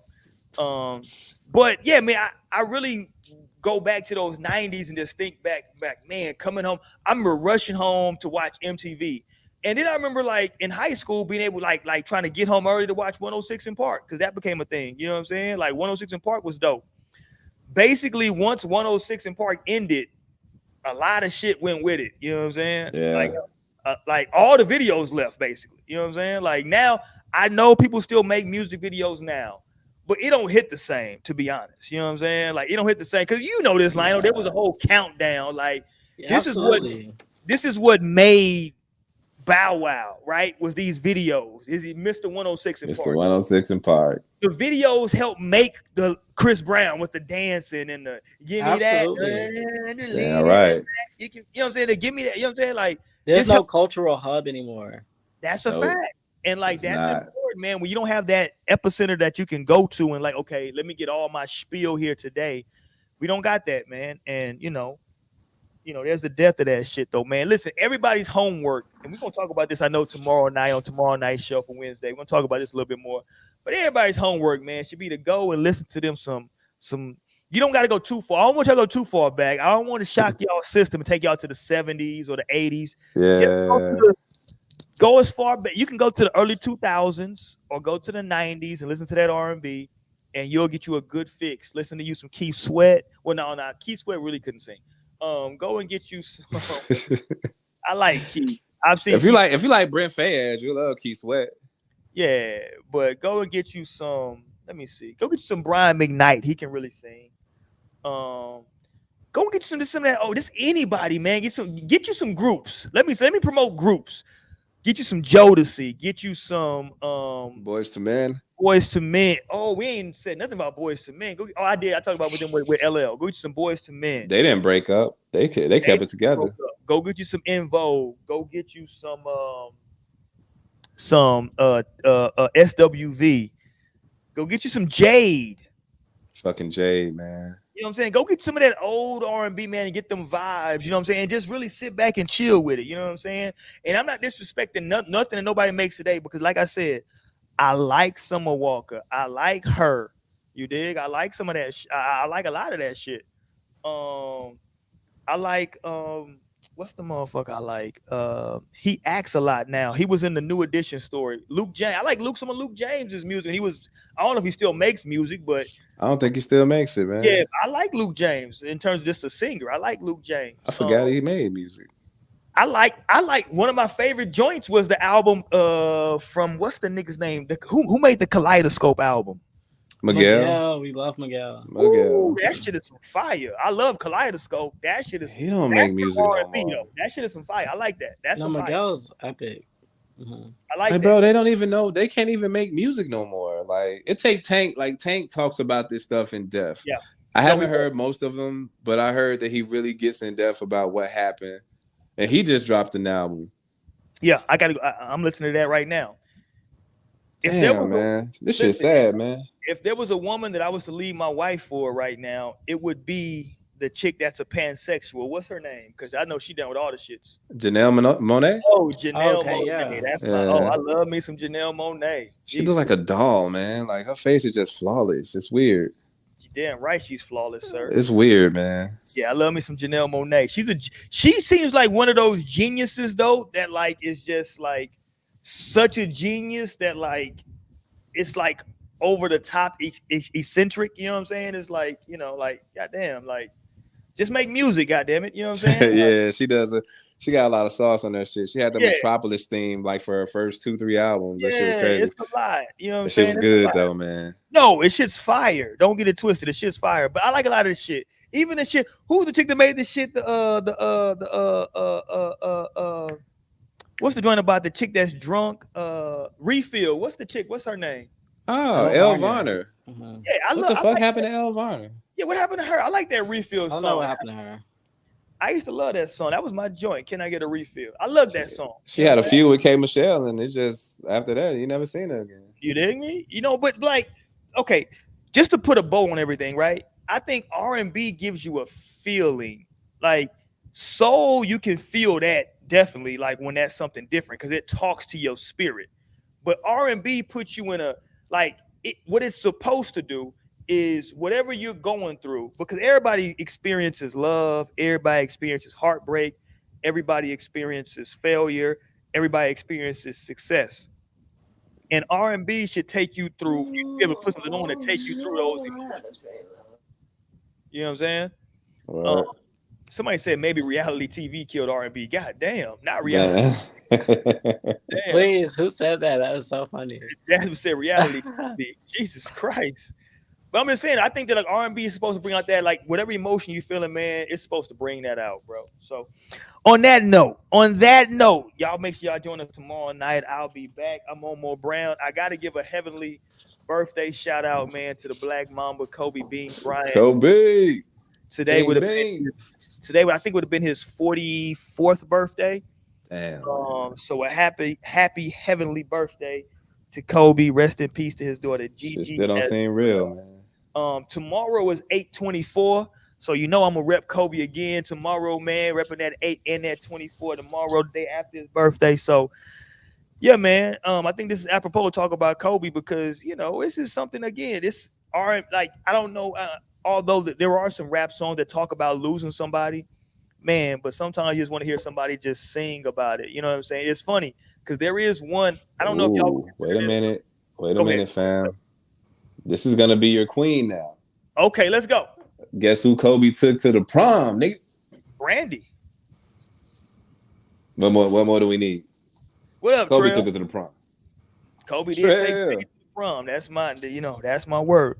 But what's funny? The one R&B, I don't know if it's an R&B or a soul song, but I never listened to this song because in movies, every time this song gets played, something bad is gonna happen or just happen.